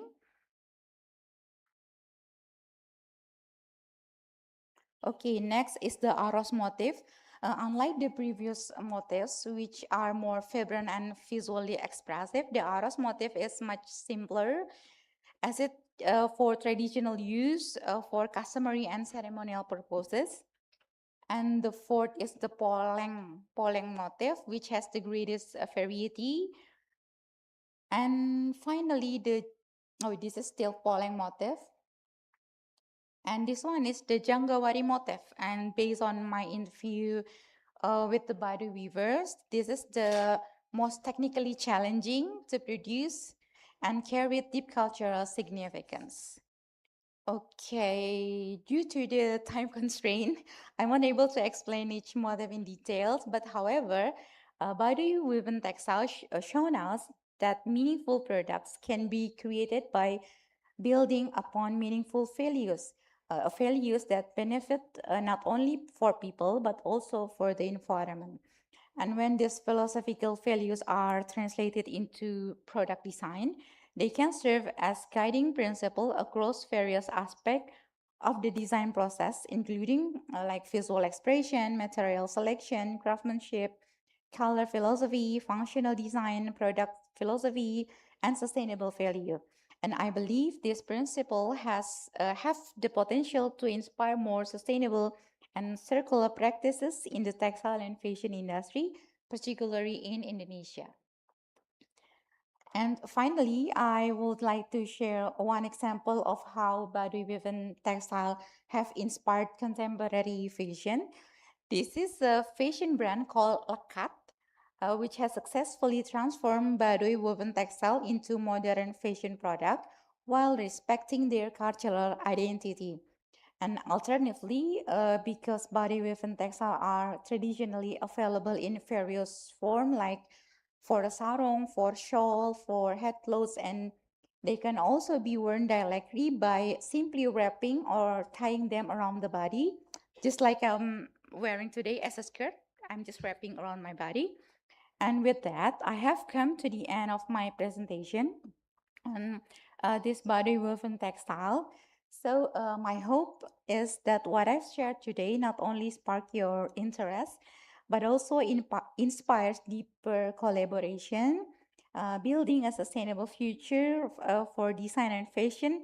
I guess it cannot be achieved but by one brand or one researcher or one community alone. It requires all of us working together with creativity, responsibility, and shared vision.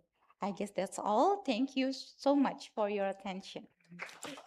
Thank you very much, Dr. Arini, for your thoughtful presentation. I would like to invite Professor Wang, Professor Dr. Wong, and Dr. Arini to sit in front. Thank you. In the second session, we have discussed natural dyeing education, traditional dress and batik as cultural identity and performance, and Baduy woven heritage as inspiration for sustainable fashion. These topics remind us that textile and fashion are not only about products, but also about knowledge, practice, community, identity, memory, and values. We will now open the second Q&A session. For participants who would like to ask a question, please mention your name and institution first. You may ask your question in English or Indonesian. Due to limited time, we will take 2 questions for this session. Any question from the audience? Oh, 3 questions. And there will be a souvenir if you ask question. So if nobody asks, I will ask lah. I got souvenir. Yes. Silahkan berdiri Mbak. Bahasa Inggris ya Mbak nanyanya Mbak ya? Ya alhamdulillah.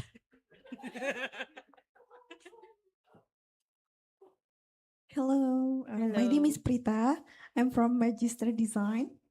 And maybe I missed some of the indigo coloring process from Miss Dr. Dr. Professor Wang. Yeah. And where does the colors come from, the indigo part? And how the students actually see the 18 weeks of a blueprint, and how are them creating and making the exhibitions for the final test maybe, and how they perceive the indigo process until the end. Okay. Yeah. Thank Okay. you. So this question is for Professor Wang.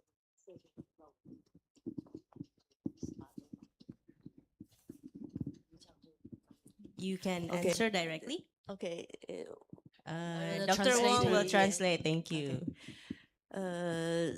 最开始的时候，我一定是第一周让他们先看很多我自己的作品，或者是传统的服装蓝染相关的，让他们有一个 the image，就是知道什么是蓝染，包含早期的那个传统的青布衣。客家蓝衫，我会带来现场，让同学们也看得到。然后还有各种技法的这个蓝染的成品，有初步的认识。再来，最重要的就是要建一桶传统的染液，就是这个 indigo 的原料，然后透过那个渐染，所谓渐染就是加了米酒，加了糖，让它发酵，变成可以染色的这一桶染料。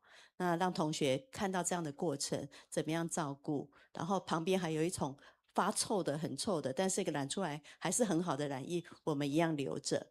好，那它就会从白色的布，当然这个布料要传统的天然的布料，还是要经过精炼之后才能够染色。那在这个过程中，我教的各种的技法，每一堂课都最少有一种新的技法的学习，然后再透过技法。课堂上做不完就带回家做，然后下一次上课的时候来染色，所以每一堂课都很忙。好，到最后就是刚刚简报所讲的，有一个成品的产出。So at the beginning, the professor will show for a few weeks for the traditional traditional fashion or clothing that people in Taiwan also use it before. So for the students who have a first image about the indigo clothing, and so they will have some idea about how they will design their clothing at the final presentation. And she also quite insists on you have to create your traditional indigo dyeing. So you will put some sugar on it, or wine, and you have to use the indigo as traditional as it can, so that you can get the true blue that you want. So actually, I don't know whether you have tried indigo dyeing before, because it's really smelly. So, but the smelly, you can get the best color. 就越臭越好嘛。也不是。Yeah, I mean, yeah, the indigo dyeing is actually quite smelly because you have the fermentation. Yeah. How the student perceive the 18 weeks project, and how do they react to the project? 我们现场有一位我的学生陈华，你要不要来说一说？好。So I think there will be a live testimony. 你觉得呢？这个课呢？来担心你用中文。我先介绍，他是我的学生，然后也是会有染一件自己的洋装，然后之后呢，就还有更多觉得白色的布都想拿来染。So she is one of the students in her class that maybe first time trying indigo dyeing. Yes, so we'll listen to her impression. So it's first-hand information. 我第一次染的时候，就是老师说用那个旧的衣服去染，旧衣去改造的时候，然后染出来就是染最基本的渐层的那种，然后就整个焕然一新，然后就觉得哇，就是变新衣服这样子。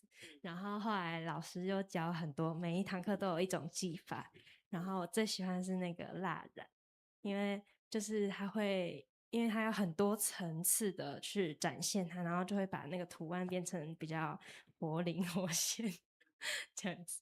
对，然后最后的那个成品的话，就是结合我自己本身的服装，就是自己制作这样子，然后最后结合蜡染，变成一个完全是自己设计的衣服这样。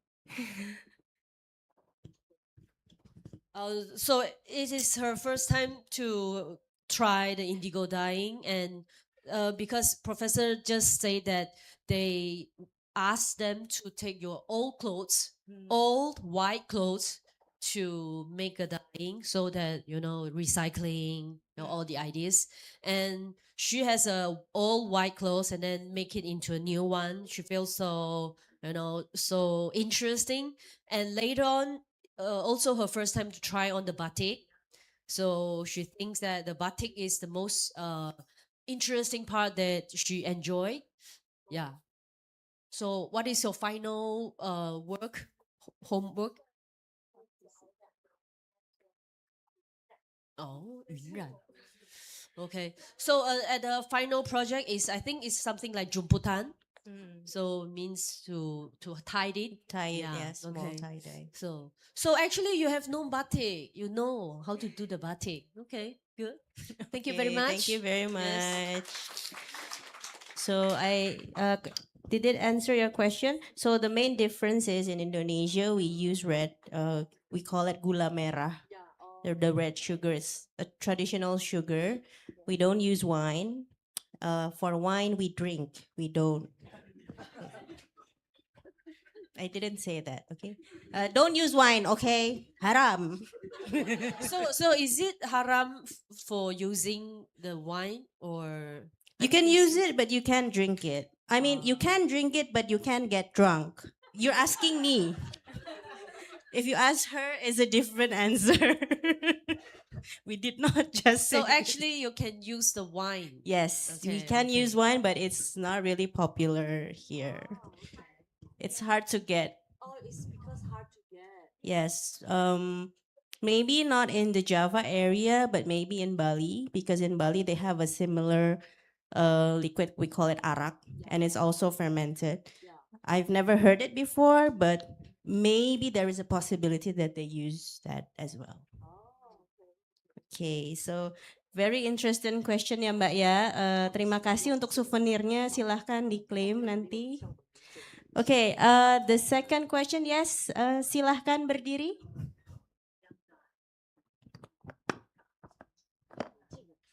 Hi, I'm from Taiwan team. Yes. In Taiwan, to protect the cultural heritage, non-indigenous people cannot use the motif from others. For example, the Taiwanese, they cannot use the pre-Bumi motif. Okay. It's for protect the cultural heritage. So it's okay to combine motif from different regions or different place in Indonesia. Okay, so this is about certain motifs that are sacred.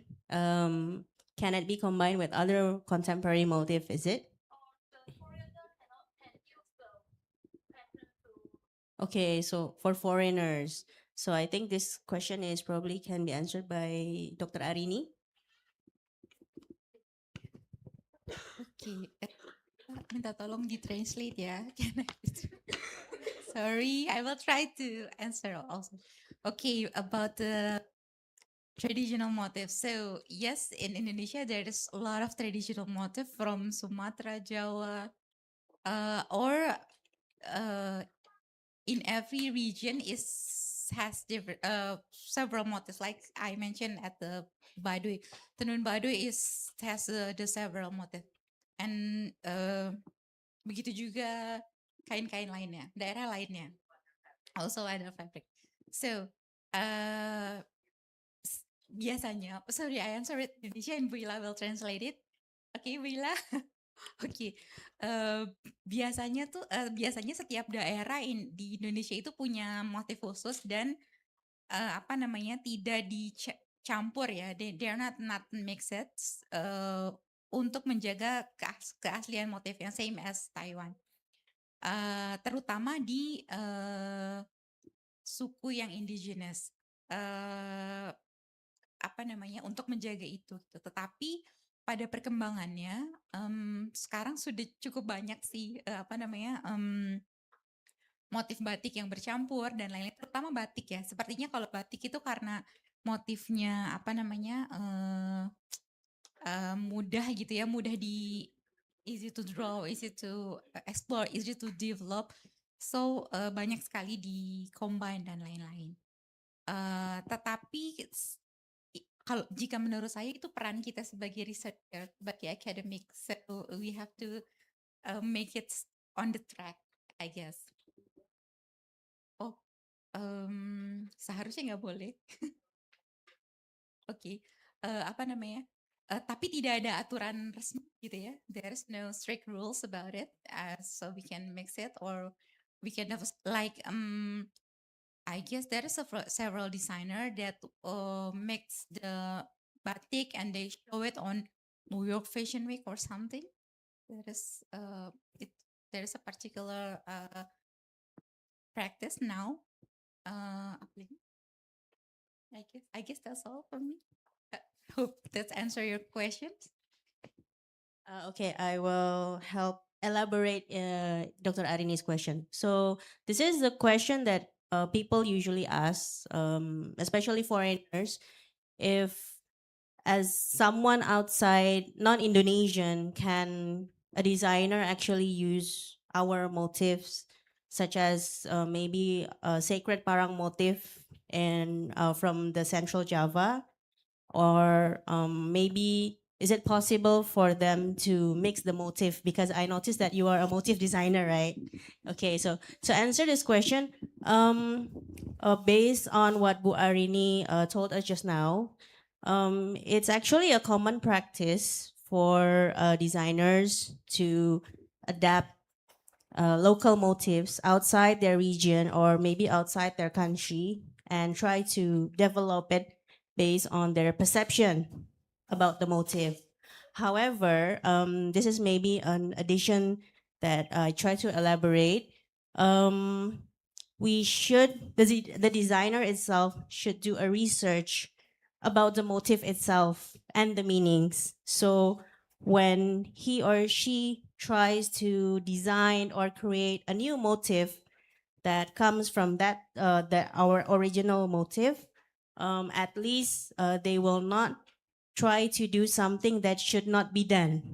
So, for example, we have one of our popular batik motif, which is called Mega Mendung. So Mega Mendung is drawn like a cloud, a set of clouds in layers. And this motif, you cannot place it horizontally, because if you place it horizontally, it has another meaning and it's quite vulgar. So that is something that foreign designers should consider before they want to adapt motifs that are not originally from their country. Is it clear enough? Okay, thank you very much. Our last question. One more. Actually, we still have 5 more souvenirs, right? Okay, because if no one asks, then I will ask one. One more. One more question from the back that I cannot see. Oh, Zaki, Zaki can ask. The MC also can ask question. Please, Zaki. Never mind, you're a student. What?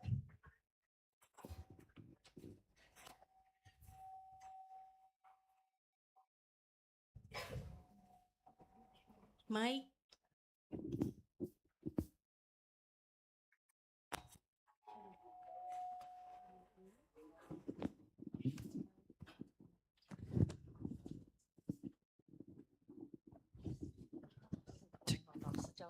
Okay. Hello, my name is Zaki. I am a undergraduate student from the Bachelor of Craft, Textile, and Fashion from Telkom University. After our speakers, Dr. Arini and also Dr. Cheng, already the question I will ask Dr. Wang. The question is, I know that the people Indonesia in Taiwan have a lot of event, and what do you think will make the young generation of Taiwan will like would likely to attend? Like, how do Indonesian people tell them that it is okay for you to attend and it is our sharing platform for everyone? Like how we make the Taiwan people also interested in our event. That's it. Thank you so much. Yeah, thank you for your questions. Actually, I think Taiwan community is actually quite interested in participating in like Indonesian festival. But I think the language is the most important, the first priority, because when you post it and when you post it in Indonesian and English, means that that is a foreign activities. But so actually, if I advise this activity, I will tell them that please translate it to Mandarin, and then so that you can meet larger group of the fans or who is interested. The second one is, this is also from my observation, because for the Indonesian event, I don't know is here or back in Taiwan, the Indonesian communities, the timetable is not so confirmed Or not accurate. yes, Yes. like like nine to, like maybe they will write like 12 to 5 is a fashion show, so they were like 5 hours of fashion show, and then Taiwanese people won't understand why you need 5 hours to do a fashion show. But actually, the fashion show is only about 2 hours, like from 2 to 4. But the timetable is not accurate and it's quite confused for the Taiwanese people. So they cannot fix their time. In Taipei, especially in Taipei, people are so busy. They one day maybe they have 5 events, so they will have one. Okay, I'm going to attend this batik festival. 12 to 3, I will go there. So if I'm not sure what is going to happen from 12 to 3, then I won't go because I'm not sure what will I see and what will I attend. So the first one is the language, and the second one I think is the timetable. But I'm quite shocked here because I received the timetable from Professor Agustina. So accurate. So I think, so whose problem is that? So accurate from Professor Agustina. Okay. So I think Professor Agustina could share her experience for the community in Taiwan. Okay. Okay, thank you very much, Dr. Wong. I think in Indonesia we have this cultural expression called jam karet, rubber time. So it does take you 5 hours. I mean, the event will eventually come to the stage when the people are ready, and they don't know when. It's just that, okay, it's between that time and then you can come. So maybe it's a Southeast Asian thing. This type of we're not going to say we are not the most on time people, but today we're on time, so it's a good thing. Okay, thank you very much. I would also okay, so regarding to show you that we are actually an on time people, I would like to invite students and lecturer from Foreign Catholic University to our fashion show and exhibition, which will be held on the 29th to 31st October, at the end of October. There will be a fashion show and exhibition. There's also a textile exhibition. So it doesn't matter if your work is in textile or you have you want to have a fashion show. We will delightfully accept works from students and lecturers. So this is a sponsored from Bu Arini. I hope Prof. Adia and Prof. Didin don't mind. I'm just doing my work. And because Miss Ajeng is also our main event director for the event, so with this, we will probably get in touch with you as soon as possible.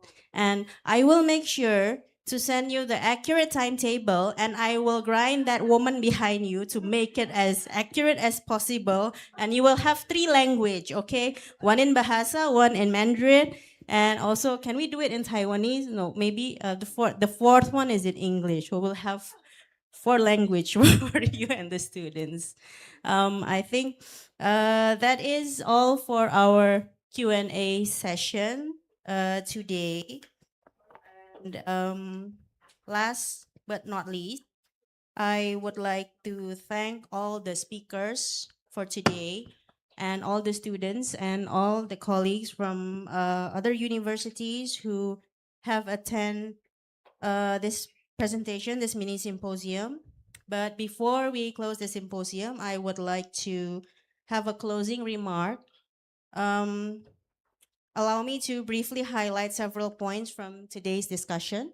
So first is textile knowledge is not only technical knowledge. It contains memory, values, identity, and cultural experience. There is one presentation that really hits me hard. Is the first presentation from Professor Ho when she remind us that in weaving, humans are the machine. It becomes one. So that is probably the aspect that we tend to forget, that we need the human mechanism to create our textiles and to weave our textiles. Second, preserving traditional textiles requires more than documentation, as Prof. Titin mentioned. It also needs education, regeneration, innovation, also community empowerment and ethical collaboration, right? Professor Wang also mentioned it in her presentation. And third, sustainability in textile and fashion should be understood in a broader way. It's not only about eco-friendly materials, but also about cultural continuity and respect for local and indigenous knowledge by Dr. Arini. And fourth, today's presentation shows the importance collaboration between Taiwan and Indonesia through research, education, and cultural exchange. We can build more meaningful and future for textile and fashion studies, as what Dr. Wong present in her presentation. That's all for today. Thank you very much for our speakers. The next section is, before I return the session to the MC, may I kindly invite Professor Dr. Aloysius Adia Pramudita, Dean of the Research Institute of Sustainable Society, to come to the stage for the souvenir presentation. And I would also like to invite all the speakers to come front.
So inside the bag is actually a batik outer, and we would like for all the speakers to wear the batik. Yes.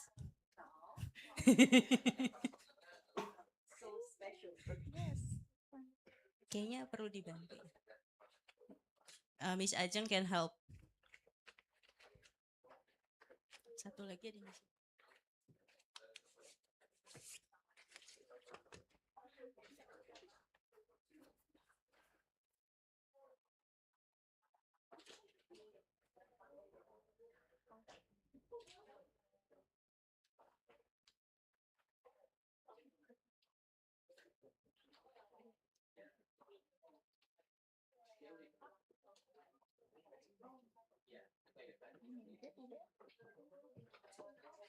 May I ask one more personnel to help to assist the speakers?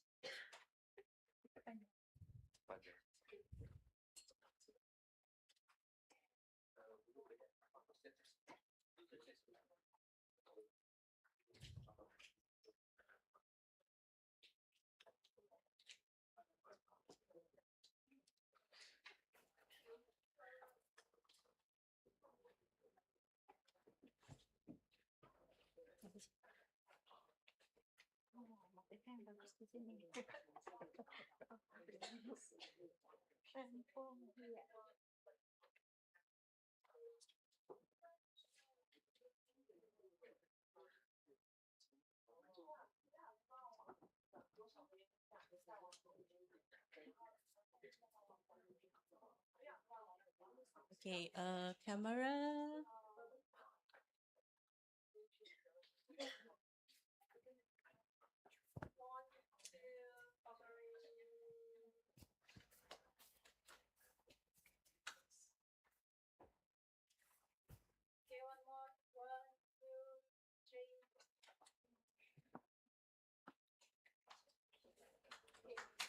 Okay, we will proceed with our certificate awarding.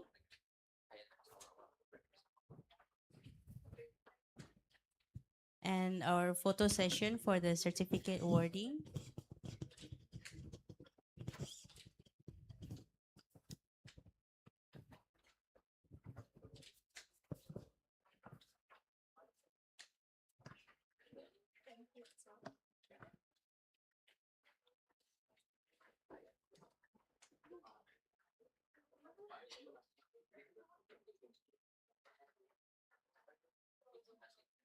Kasih aba-aba ya Mbak fotonya.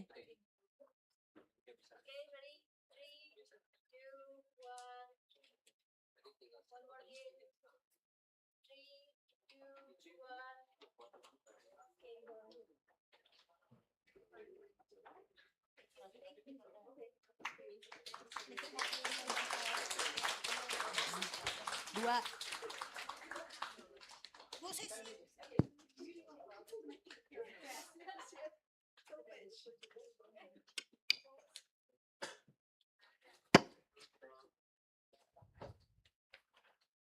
Thank you very much, Prof. Adia and all speakers. Ladies and gentlemen, this concludes the moderated symposium session. On behalf of the team, I would like to apologize if there is any misconduct or misspelling or any words that are harmfully affected or wrongly said. And I will now return the session to the Master of Ceremony. Thank you very much and have a nice day.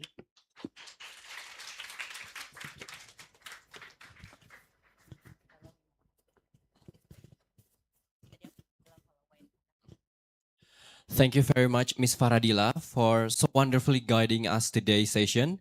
Let us also give our deepest appreciation to all five of our remarkable speakers for sharing their research. Ladies and gentlemen, once more give them a warm round of applause for them. As a symbol of our friendship, Telkom University is honored to present a piece of Indonesian batik as one of our most treasured cultural heritage. Each pattern carries stories and value passed down through generation, a reflection of Indonesia creativity and rich cultural diversity.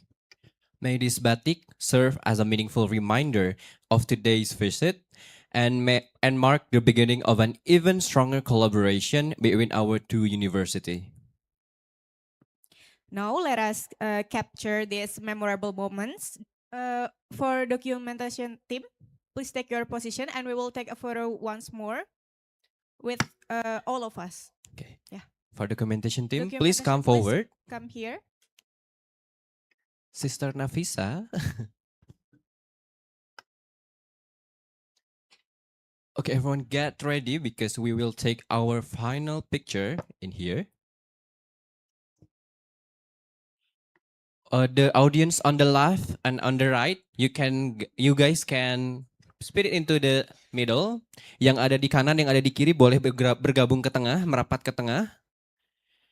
The audience in the left and in the right, you guys can go to the middle because we will take pictures together, all of us. Thank you so much.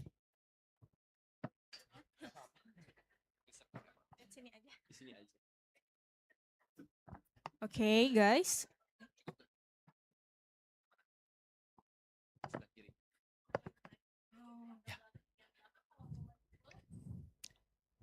Yang belakang sudah bisa maju ke depan. Yang belakang di sebelah kanan.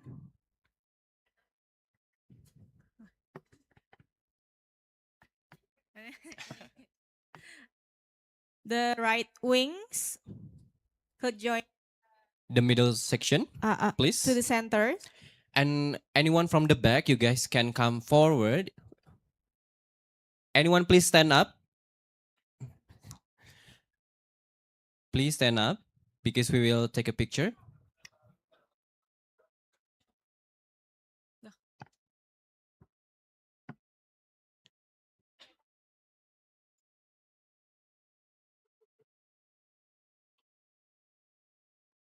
Okay, everyone, please stay in position, yeah?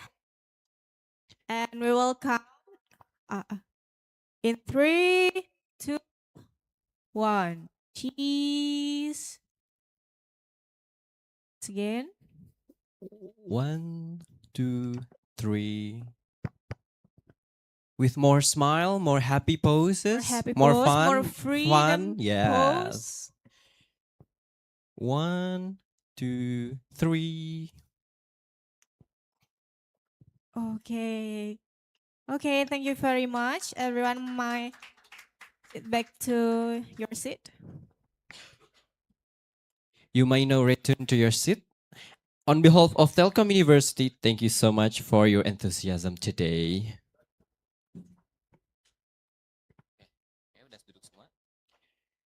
Okay, thank you so much. We would like to say thank you so much for your enthusiasm, your insight, and your collaborative spirit today. May this symposium be the beginning of a lasting academic bridge between our two institutions. This concludes our joint symposium. Thank you and see you at the next agenda. See you and thank you very much for your time. Distinguished guests.